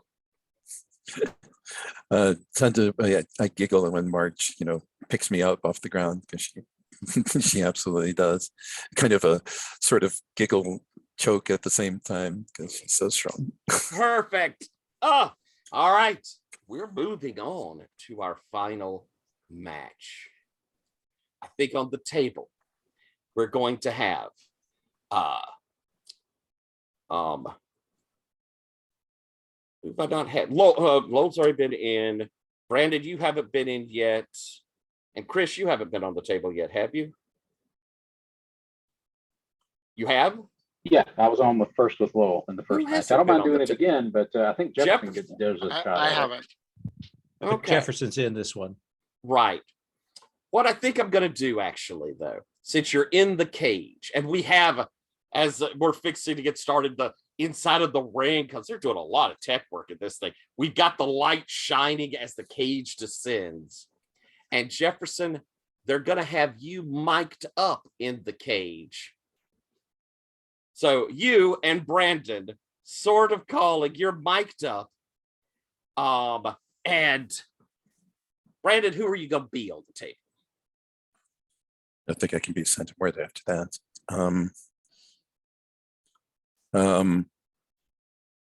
So give me a moment. Okay, I'll give you a moment to think about it. And let's get some promo. Stan the Percolator. What do we see? So I think it's Stan, kind of backstage in the locker room. We're real classic back there. And I think we see Sippy come up and that Stan's kind of getting things set, nursing that shoulder that got injured that first match with Lilith, even though it really isn't. But I've got that taped up. That's going to be the shoulder that Lilith can work tonight. We've already kind of talked about that, and I'm kind of sitting back and I'm like, hey, Sippy, it's good to see you. Everything going well tonight? Good to see you, Perk. The crowd is on fire, and they can't wait to see you. We've got some history, Lilith and I. A little back on tours before this, I saw the first woman of wrestling. I saw what she could do, came up, and I thought I had a real chance against her last time for that belt. I don't know how many matches I got left in me, but I'm going to give it my best tonight. But she's a fighter, she's a competitor, and I just got to push myself. And if nothing else, I'm going to drop Jefferson Inferno out of that cage, drop him down on his head. I may not take the belt, but I'm going to do what needs to be done. Ooh. And strong words from the percolator. Roll up that promo. That is a 10 right out of the gate.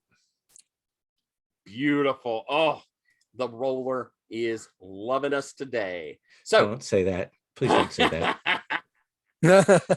So I'll take that too. Yep. Are you taking the 2? No, I think yeah, that's the only thing I get. Plus going into a match. So excellent. Yep. Gain what you're getting going into a match. And we move over to Lilith. And is it you and Jefferson, or is it just you we see this time? I think this is going to actually be kind of this is going to be an overlap, kind of like a package almost. Okay. But it starts I think it's like Jefferson's voice, like expounding on the virtues of Lilith.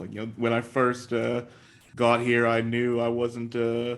I knew I was a big name, but I knew it was a bigger name before me. And you see Lilith, the first match at near North Carolina, doing something. I think stealing Dr. Retro's Orange Mist for Jefferson or something. Doing stuff in the back of the back scenes kind of thing. Every time it goes, expounds on our virtue, she's doing something sort of more underhanded. And I think it finally gets to tonight, and she's the one who's wrecked Dr. Retro's lab before he found it, and she's making something the entire time, and gets to the percolator, and they say that he's the percolator, but he's an old man. His time has come. His time is gone. Lilith has been on the rounds long enough to make a name for herself and still have time left to make that name glow, and you don't have to rely on wrestlers like the Percolator anymore. You can rely on people like Jefferson Inferno, Lilith, the Candyman, who I think the Candyman comes in completely different, and it's a different kind of voice. The Candyman. They had to cut it in because it wasn't part of the package, and I think Jefferson's lips definitely say Buck Rumford, but it's Candyman instead. And now you can also trust Red, White, and Brew, the new coffee from Gauntlet League Wrestling. And I think has Lilith finishing the Dr. Retro formula, making this coffee, the best coffee it can be. And she is seen on the camera, pulls up this amazing patriotic can, starts drinking the coffee before the match, and crushes it against her head before heading out into out this door with light before the light just takes over the camera. Beautiful. Roll that promo. The manager's look, because otherwise that would be sucking. Let's hope this roller stays generous. I don't know if you do you get to use your manager's look on this one? Oh dear. Well, if I don't, that's even worse. Yeah, I don't think he spoke for you. Oh no. Well then, that is a fail. Ooh, got a fail on the line. We have had very few of those. So with a fail on cutting a promo. I think that somewhere in there, it was so busy. There was so much going on that people kind of they don't quite get it. It was just too much for them. And so I think I'm going to cost you an audience. As they're kind of putting, well, hell, everybody, how many people was in this promo? So, and as we get ready for the match, we see the cage reach the ground as you, Jefferson, are brought out. We've got like bit of security that is supposed to be walking you down. As the ref's holding open the cage door, you're mic'd up. What do you say there as you're getting in the cage? We can either do this as a promo or cheap heat, depending on what you'd like. I think I'm just gonna say, Percolator, you sure are lucky these security guards are here to hold me back from you. You might be the best wrestler in this company, it's true, because you're tough, you're smart, and you've got that killer instinct. But I tell you what, Lilith, the first woman of wrestling, is as tough as you. I am as smart as you. And the Candyman has as much killer instinct as you. And that means we have a 300% chance of taking home the championship tonight. Forget about the Percolator. I pull a thermos of coffee out of my robe. I have some real coffee here, delicious latte. And I'm just going to relax in that cage, sip on this. And when Lilith has beaten the tar out of you, maybe I'll come down and get a few licks in myself. Oh, do you think that was cut a promo? Sounds like cut a promo to me. Yeah, I guess I already got cheap heat today, so yeah, I can't. So roll that promo. Rolling with look. All right.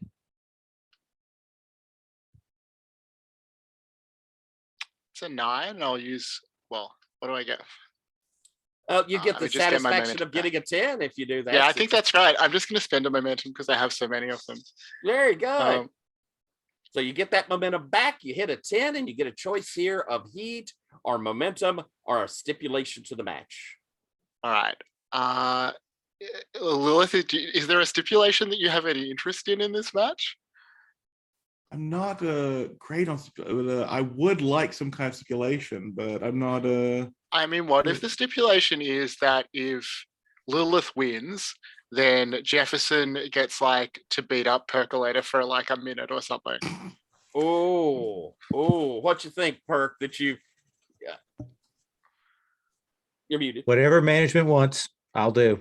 Okay, I think the stipulation is if Lilith wins, we get a one-handed fight where one of Percolator's arms is tied behind his back against Jefferson. And crowd they are booing the hell out of you, Jefferson. And just to like push their hatred of me all the way over, I'm gonna use some of my momentum on one of the heal options, which is to gain +1 heat with my opponent. So I want to push my heat with Percolator. Maybe I'll push it up to 3 for now. Spending 4. Excellent. Cool. All right. And they slammed the cage door closed as you begin to rise. Brandon, who is it on the table? Yes, the other person on the table is a local celebrity, Starla McMurray, the perky weather girl from Channel 6. She's well known around for like opening, opening, children's clinics and, doing little charity events here and there. And her face is just about as well known as you can be and not be known outside of the local area.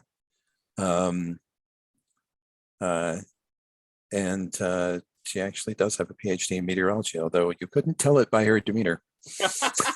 Fantastic. All right. So we've got the two of you on the table. She is a massive wrestling fan. But Brandon, since Jefferson is definitely a little slanted on this, you're the only putover we have in the match. Okay. All right. I will remind people that are not in this match there is the run-in move, or you can just come and try and do business.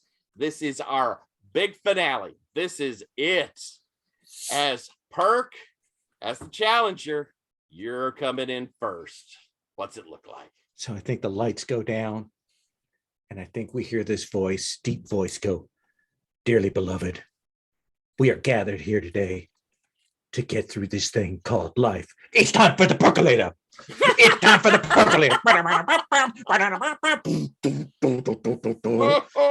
Hit the bass. I go through several iterations of different mixes as I come down.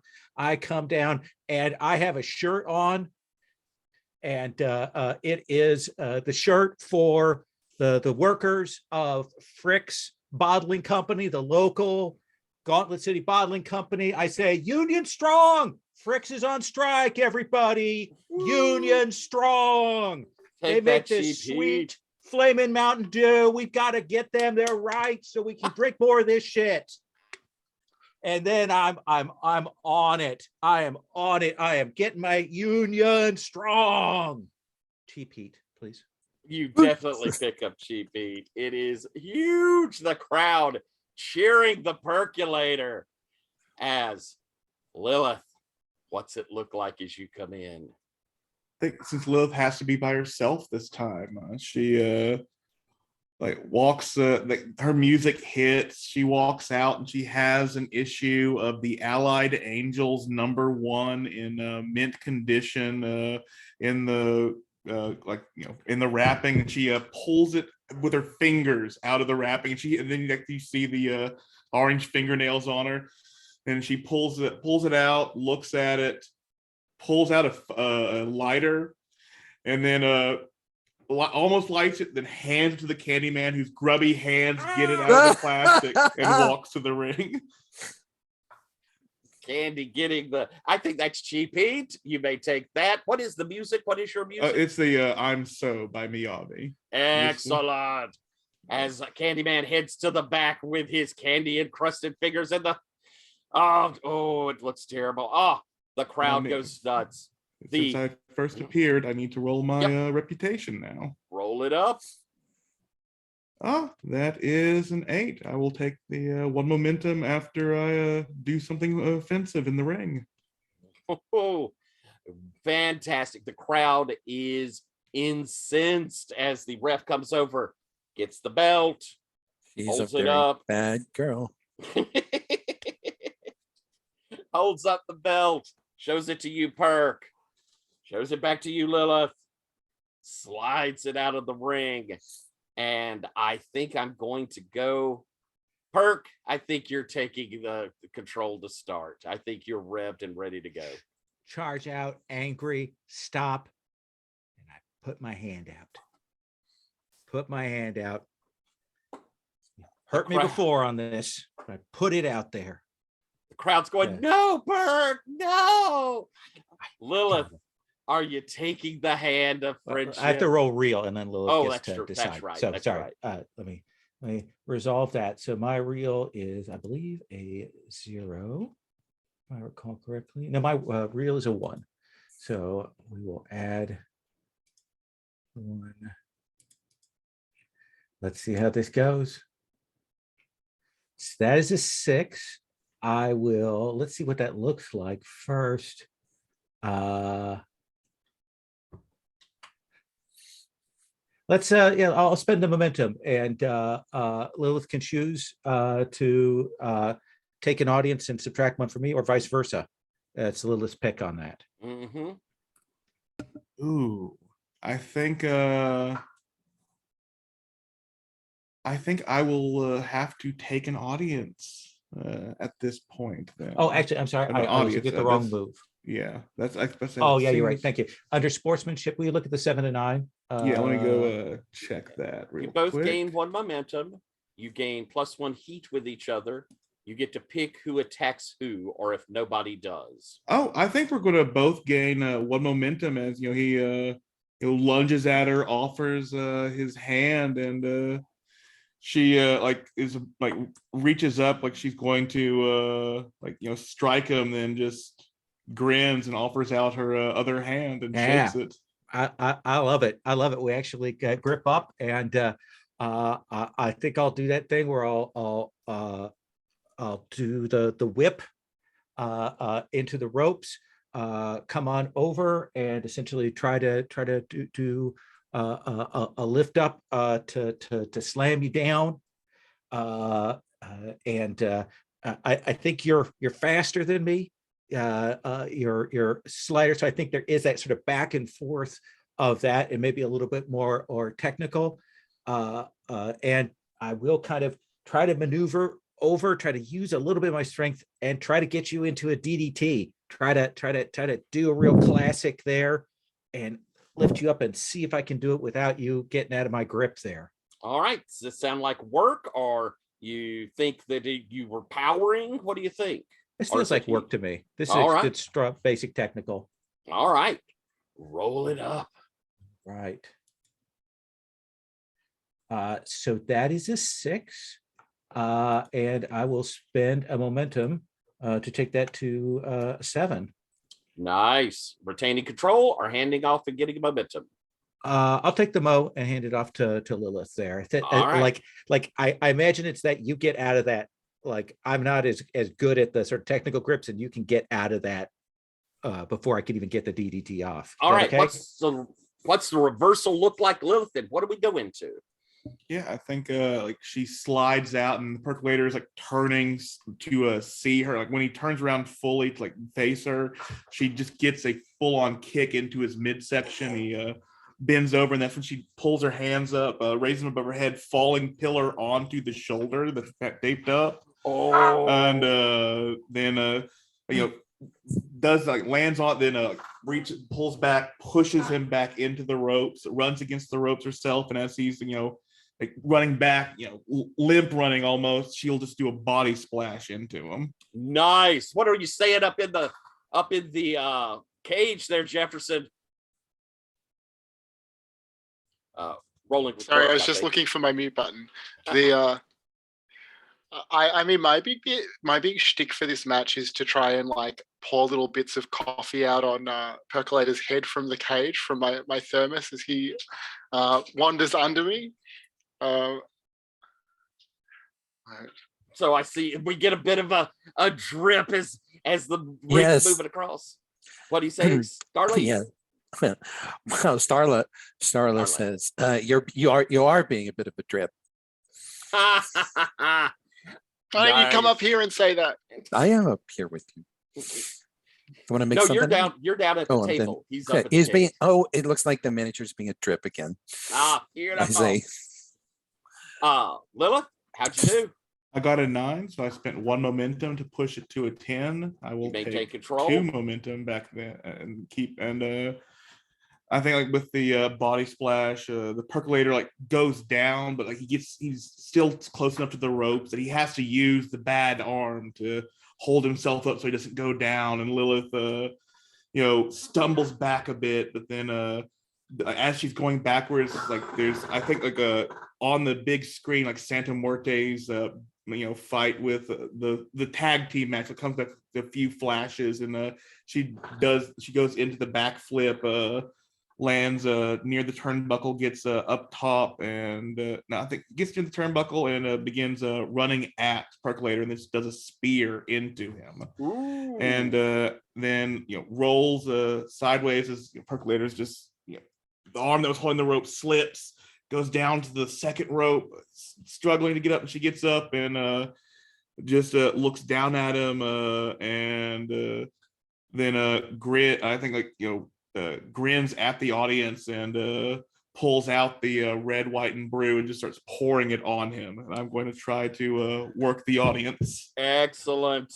All right, rolling with audience. Yeah, that lovely heel fashion.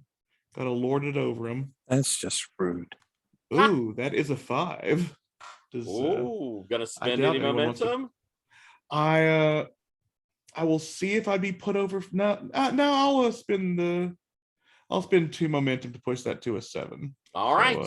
You get to hang on to control, I suppose, would be 1, or get another momentum.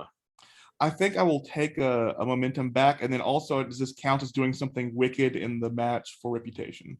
Ooh, yeah. Let me take a look at that. I need to like be an asshole in the match to get it on a 7 to 9. I think. Is it reputation? I think it's reputation, or it's the Reputation's your enter the ring move. Yeah, I gain one Yep. momentum when you mugged the fans in the segment. Yeah, kind of thing. Didn't you already roll it though and get that? I rolled it, but I did not take it until I actually did something in the ring. When you okay, excellent. All right. Yeah, I think you could do that then. As hands over to control to you, Perk. You've gotten poured over this iced coffee. I think I'm getting myself up, and I think like that's the point at which I'm kind of looking around and getting myself set, wipe that coffee off. And I think I'm making a run, kind of like I'm backing up and going for onto the ropes, and I am making a jump for that cage. Ooh. And I am going to try and grab on to the bottom of that cage and bring myself up to where Jefferson Inferno is at. This definitely feels like a power move. I think so. Even though that's not my strong suit. Yeah, this is crazy. So a feat of strength, do you think? Yeah, let's do it like that. All right. So rolling with power. Okay. So I will spend 3 momentum to take that to a 7. Oof. And I will go, oh my God, do you see what Stan has just done? What a jump. I didn't think the cage was reachable from the ring. See, this man, there's nothing. No, I don't care what anybody says. There's nothing past his prime of this hunk.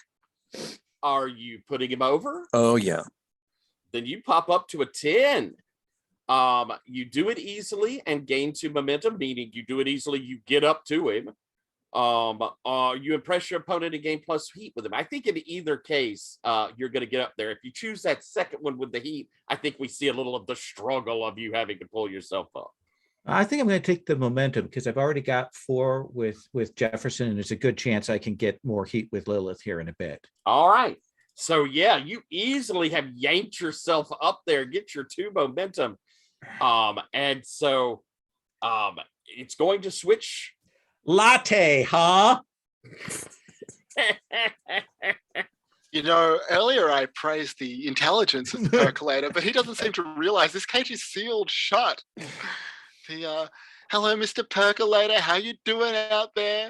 You look So very you're cute, taunting? dangling in the air in the middle of the ring. You want some of my latte, do you? Beautiful. So you're holding it up, you're taunting him. I think that might be working the audience from you, Jefferson. Yeah. Right. And Roll that's with audience. with audience. All right.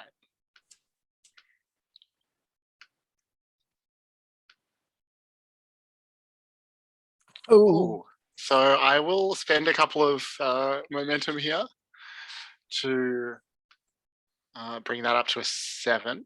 All right.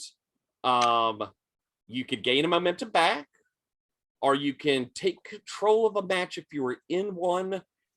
It's going to shift to Lilith after this, unless you wish to go into something. No, I'm just going to take the 1 momentum back. Good choice. Lilith, you see the Perk has pulled himself up to the cage. He's there at the door of the cage being taunted by Jefferson. What are you doing? I think Lilith, like there's like this moment where she's like, she looks down at the drips hitting the floor from Jefferson pouring the latte on Perk. Looks at the rope, the turnbuckle, runs up to it, gets to the top of the turnbuckle, does like this, what would be like a spinning salt onto someone, but then grabs Percolator by the feet.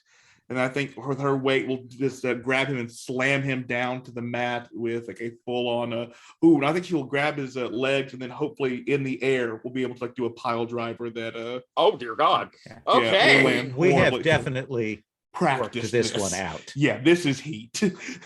All right. Yeah, let's see this. Because otherwise, that would be This is a horrifying. hell of a big spot. That is an 8. I will push that to a 10 with momentum. And then Woo! All right. That is insanity. People are going nuts. I think the cage is, because this is now kind of swinging back and forth. I think we even heard like a weird groan from where it's attached at the top. You're retaining control, Lilith, gaining momentum or gaining a heat. gaining momentum because I am at max heat with Percolator. Okay. If that So- cage comes down, they're going to get a disqualification for having 2 wrestlers in the ring. So yeah, I think Lilith is slams Percolator down, and there's like she gets up and she's heaving and sweating and glistening. She looks wonderful, and but I think it gives Percolator time to get up, and she looks up and she turns to go to run to the ropes, and he grabs her with his bad arm, grips her shoulder, swings her around, and that's when she realizes she can't get anywhere, so she just reaches back and she was going to hit him at the beginning of the match. Arm slap to the chest. Percolator backs up, but with that momentum he has, steps straight forward, arm smacks her to the chest, and they trade blows for a bit until the cage creaks and Lilith looks up, and that's when I think the Percolator would have could have taken advantage, but the face is just the baby face is too strong, and she turns around and just gives him this knowing grin. And I will headbutt him and use let me check the heel roll moves real quick. And no, because that would have to be breaking kayfabe to get away from that. So I think the headbutt is the spot. It just is a cheat move to send him sprawling back after that. All right. Unless you're working stiff. No, not this time. Good show. All right. So I think that this is going to be rolled with. I would say power or look. I think power. I think that. Yeah, let's go with power. That is a 7. I will take momentum and pass control. All right, Perk, you take this headbutt. I will stagger back from that and drop to a knee and try to grab on to Lilith, kind of pulling. And I am definitely showing that Lilith has really hurt me. That's fall and this, and I'm trying to get up, and I'm going to do my put over and roll with work here. Showing vulnerability. Yeah. Perk. That is a 9. I'll spend a momentum to take that to a 10. You both gain an audience. How about that? That is phenomenal. Oh my goodness. And yeah. And I'll lose control. Yeah. You do lose control. And so Lilith, there he is. He's kind of holding in front of you. The crowd is going berserk. They are so in Perk's corner as this white hat baby face, but you're getting the grudging respect of these unbelievable moves. We probably are even after that big thing off of the cage. We're getting, this is awesome. Yeah, so I think Lilith starts stamping her foot, in tune to the "this is awesome," getting every syllable in, raises her fist up, and then at the exclamation point of awesome, slams it down on that arm once again, just keeps on working it. And then again, this is awesome, but it's beginning to die down. Slam, this is awesome. Slam, and she grabs him by the shoulders, rolls him into the center of the ring, and I think she'll just run in for a clothesline, knock him onto his back, and then do that kind of championship thing where she puts one foot on top of his abs, so it's technically a pin. And she does the pose, and I think it's working the audience to give him time to this is Nice. really more to give him time to recover. Gotcha. Roll with audience, which is now better. Yes, thank you, Perk. Welcome. That is a 9, so I'll push it up with 1 momentum to just get +2 audience and pass. All right. All right, +2 momentum. But beautiful. And the crowd is they are booing you, cheering Perk, cheering the match, Perk. This clumsy, embarrassing pin type you're obviously going to get out of. But what do we see? Push off, kind of roll, get myself to the corner, kind of look out to the audience. I'm kind of pulling myself up slowly, and I'm doing the thing where I'm reaching out. They've been calling, and I'm like, get, like, let's hear it. What time is it? What time is it? Percolator time. It's time for the percolator. We're getting cheers of, you've still got it. Perk. And I will work the audience as well. Oh, we are working the audience. All right, rolling with audience. Okay. It's +4. Some of the audience have figured out how to make loud unison percolating sounds. Like, So that is a 10+, so I will gain 2 momentum.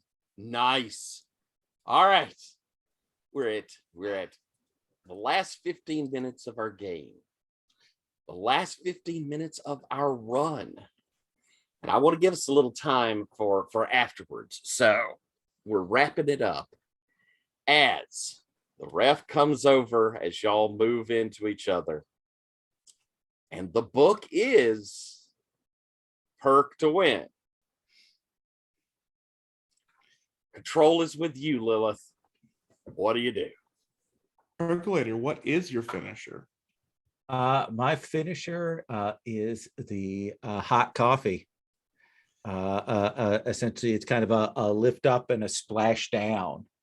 Yeah, so I think Lilith will get close, grab his bad arm, start getting into the cross diver that she's done to Percolator over and over again, and then there's this look of shock on her eyes. Is I think she looks like all completely sure of herself. Then this latte drop hits her in the eye, and she falls, but she can't reach the good arm, and she just slips, and that's when his good arm goes behind, catches her, slings her around in that one fluid motion. So his bad arm now is holding her legs, and she will let him go into his finisher. Oh my God! She slipped on a patch of coffee. No, not the hot coffee. Oh, I'm gonna roll it. Roll that finisher. So that is by his own petard is Jefferson. And I will hit my move of carry these kids, and I will spend 1 momentum to push it to a 10. Oh, because I think I wasn't going to. I was going to give you the audience. I was gonna let you look real good, but you do the work. Oh, this is so good. So you move into the move. We get that kind of running power slam. The hot coffee slams down with a 10.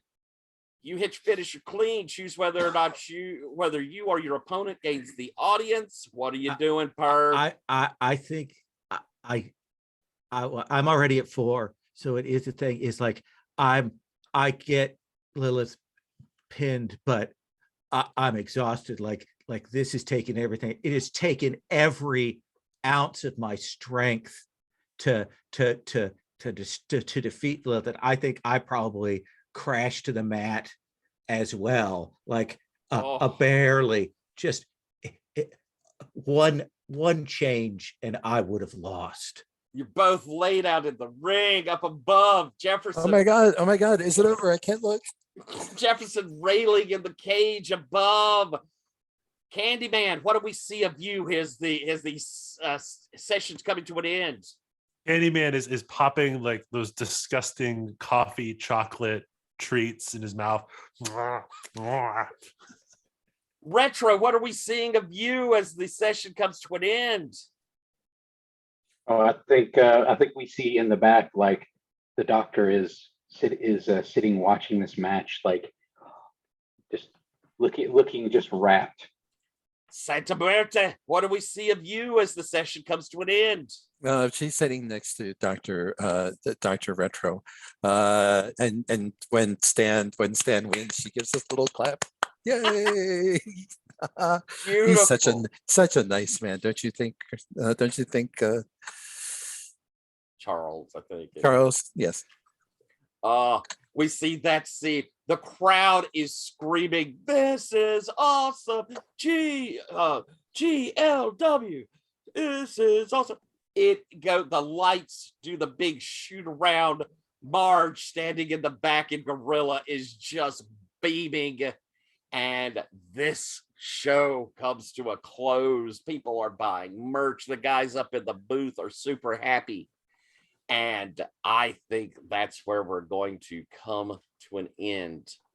I feel like I'm going to give a coda. I don't think we have enough time for a full epilogue. I'm just going to give a coda of we see Marge up at the in the box seat in the auditorium. The people are moving out, have cleared out, and we see kind of a shadowy group for us right now. The booths dim light so they could see well as Marge is standing at the door, and she says, "I told you I could shine these people up. They're all stars. There's big things ahead for them. I'm telling you, Candy's new gimmick is going to be huge. That Inferno, he's something. I'm telling you, he's something. I knew it. You watched Retro and Muerta. That's one of the best matches I've seen in years.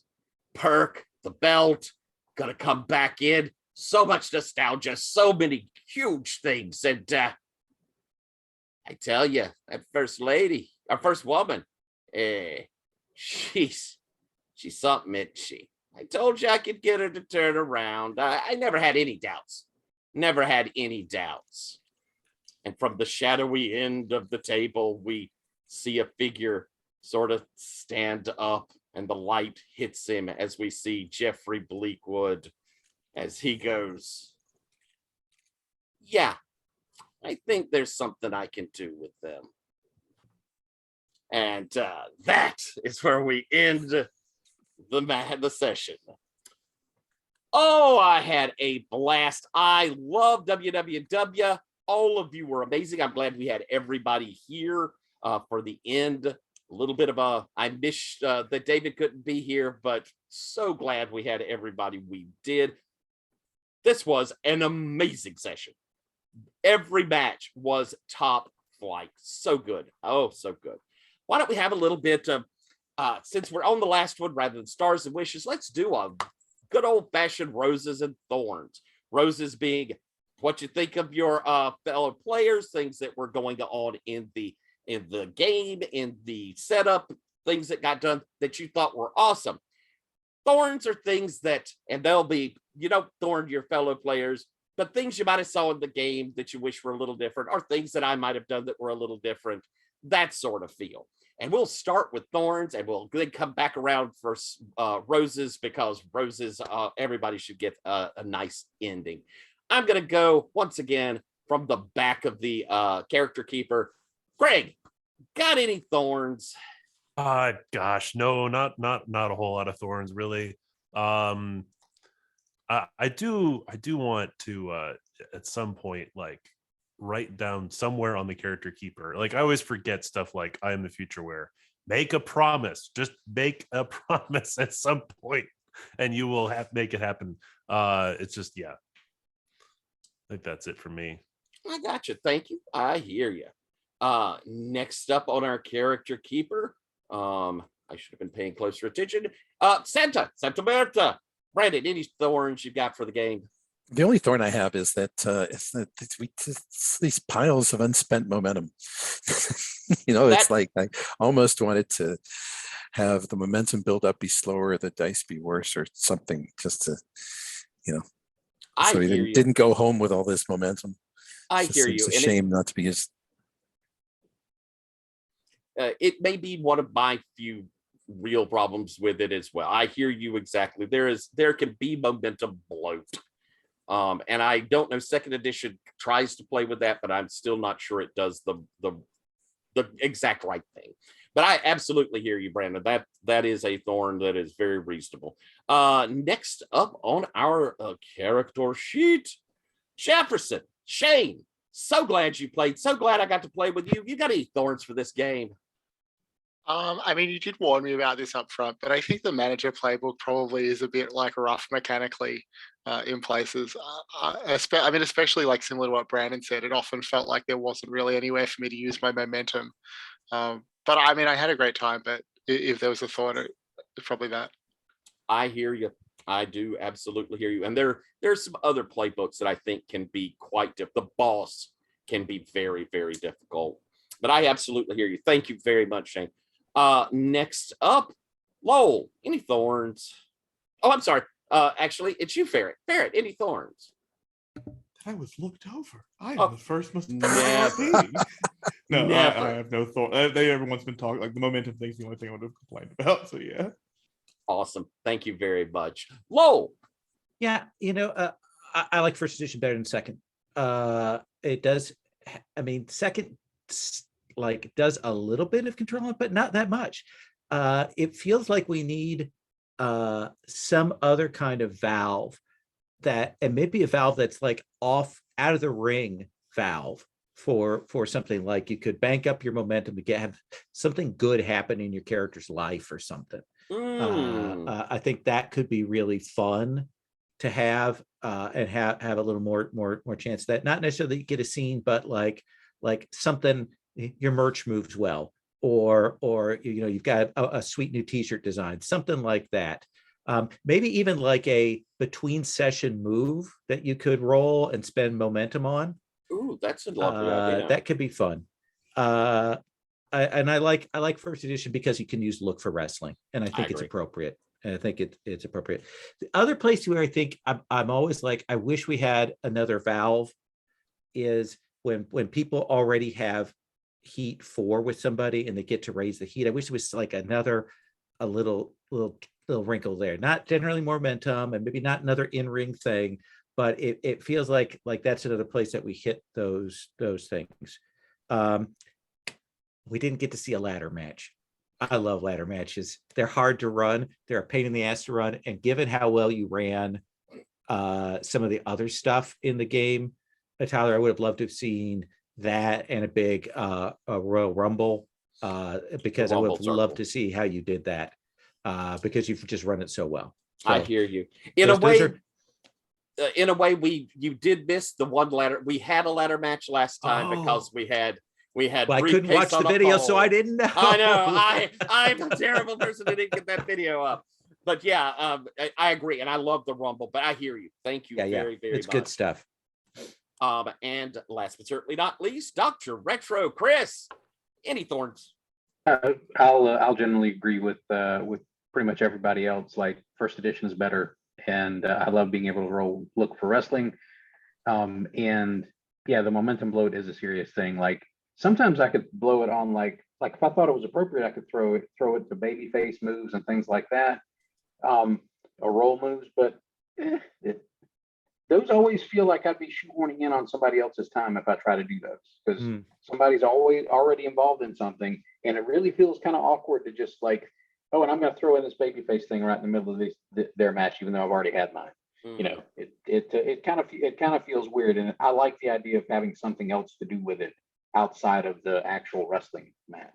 I hear you. I think that a little more direction too on maybe with some of these babyface moves of our heel moves, things to come down to the ring that aren't full run-ins.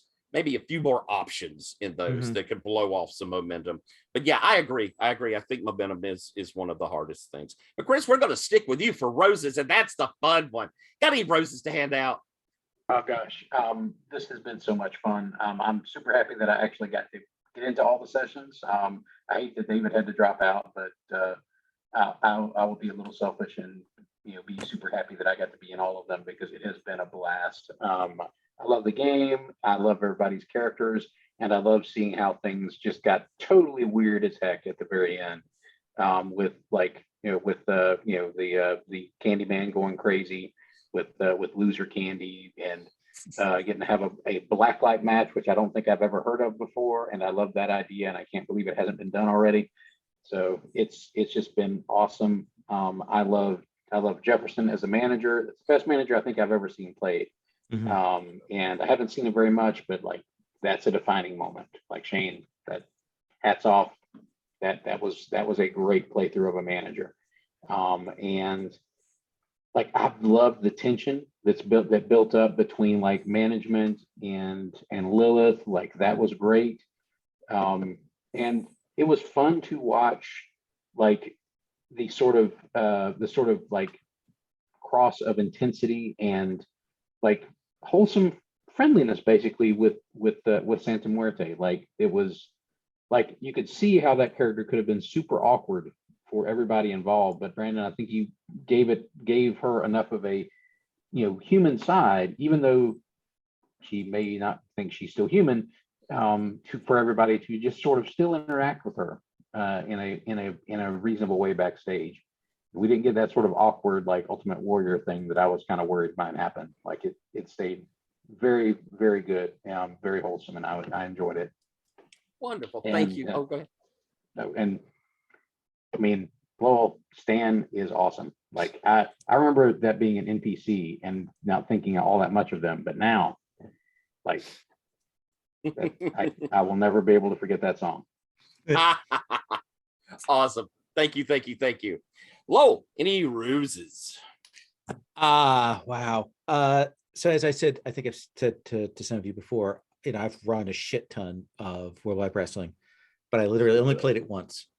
And it was a like 8-player event at a con. And it was such a pleasure to run with somebody who is so good at this. It's such a good group. And just it's so different being on this side of the equation. It is just wild how different it is and how invested I am, and just it going so well. The Retro Muerte match this time was really good, really interesting dynamics, like really fun stuff happening there in a really good way that felt like it fit with what had come before, but also advanced it. Jefferson Inferno has been just a delight. The manager is a tough role, and I think that it's a testament to Shane and to Tyler that we saw as much good stuff from it. I think you did a better job managing a manager at the table than I did when Padishah was in. I was like serious. I'm absolutely serious about that. Greg, the Candyman, I love that because of course we did have Wally Winka, and so I love that stuck with me big time. Ferret, what an arc. What a great change, unexpected, and never certain where we're going to go, and I loved it. And I felt like every session with Lilith was an emotional roller coaster in a good way. Like it felt like the narrative was there. It was just, so good. I'm talking more than I usually do for Roses, but this was an amazing experience for me across the board. I just can't say enough. It's bananas how much fun I had. So awesome. Thank you very, talking. very much. Oh, I appreciate that from the master, from the lips of the master. Shane, got any roses to hand out? You're gonna skip her again. I keep not looking down, and I can never remember who's to. I am so sorry. Unbelievable. Barrett. Unbelievable. My Again, dearest these heart. hard moves you save up for me, Tyler. That's you just it. use them in real life. See what happens when you screw Marge. Well, speaking of roses, Marge was a delight. I've never had, as a ferret with problems with authority, it is always fun to poke the bear, as the vixen says. And this time the bear poked back, and it was a good match. And Shane, the first time I ever played Worldwide Wrestling, I played the manager, and one player was that guy who decided I should have managed his character, not the character I chose. So they worked real stiff on me and took out my 2 health levels and said they would give me audience to heal it back if I would be their manager. So I'm glad that this arc was much better. And like you did everything with the manager I'd always wanted to do. The mist move, like just everything was so great. It was good to be managed, good to work with. Greg, you came in late, came in strong with this. I just keep thinking of like some like twisted like a monster gimmick emerging from this golden boy, like like the Candyman can, but played by like the Freddy Krueger kids or something. Yeah, Brandon Santamuerte was like the person who is the most untrustworthy probably outside the ring was the most trustworthy in the ring. Like she wouldn't hurt you, she would stick by the book, she was a good baby face. It's like it was a great foil to Lilith. I thought was very good. And Chris, the clown is like my favorite gimmick in the game. You played Dr. Retro so well. Like the clown can be, I think, such a rich gimmick, can be taken in so many different ways. To see like the 80s nostalgia played, like I kept thinking of like the Dr. Wretched like boys cooking concoctions and the all that stuff that like it's basically just an easy bake oven but for boys. It was done with like the science thing back in the day. It was so much fun. And Lowell, the percolator, was like such a silly gimmick but such a strong person, and everything was so great. I love this entire run. The percolator's grudge was awesome, and just like the having to use Starbucks as an own in a promo was fun. Awesome. Thank you very, very much, Barrett. Now, Shane, any roses you got? Yeah, I mean, this has been so fun for me as well. Like, really, one of the most fun games that I've gotten to play in a long time. I really loved the way that you ran it. I loved Marge, one of my favorite NPCs I can recall. And just your enthusiasm for the game and how well you kept things moving has always been really, really fun. I don't want to just like repeat everything everyone else has said, but all the characters have been so great. Chris, it was really fun to have my first match with you. That was a particularly good time. And Farron, of course, it's been a pleasure to manage Lilith on her road to the top.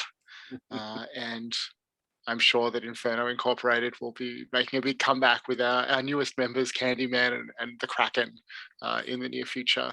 Santa Muerte, I've got my eye on you. So, yeah, I think that's probably my next feud. I'm happy that the percolator didn't get his hands on me in the end, but I'm sure that's coming. Wonderful. Thank you so very, very much. Brandon, any roses? Yeah, with Greg, the Candyman was crazy and wonderful. It's a brief acquaintance with him, but I loved him and the heel turn all in one go. Shane, Jefferson was the one that you love to hate. It was just such unromantically, terrible person, persona, and you were so consistent and wonderful in that. I just it's just like wanted to throw rocks at your character. It was lovely.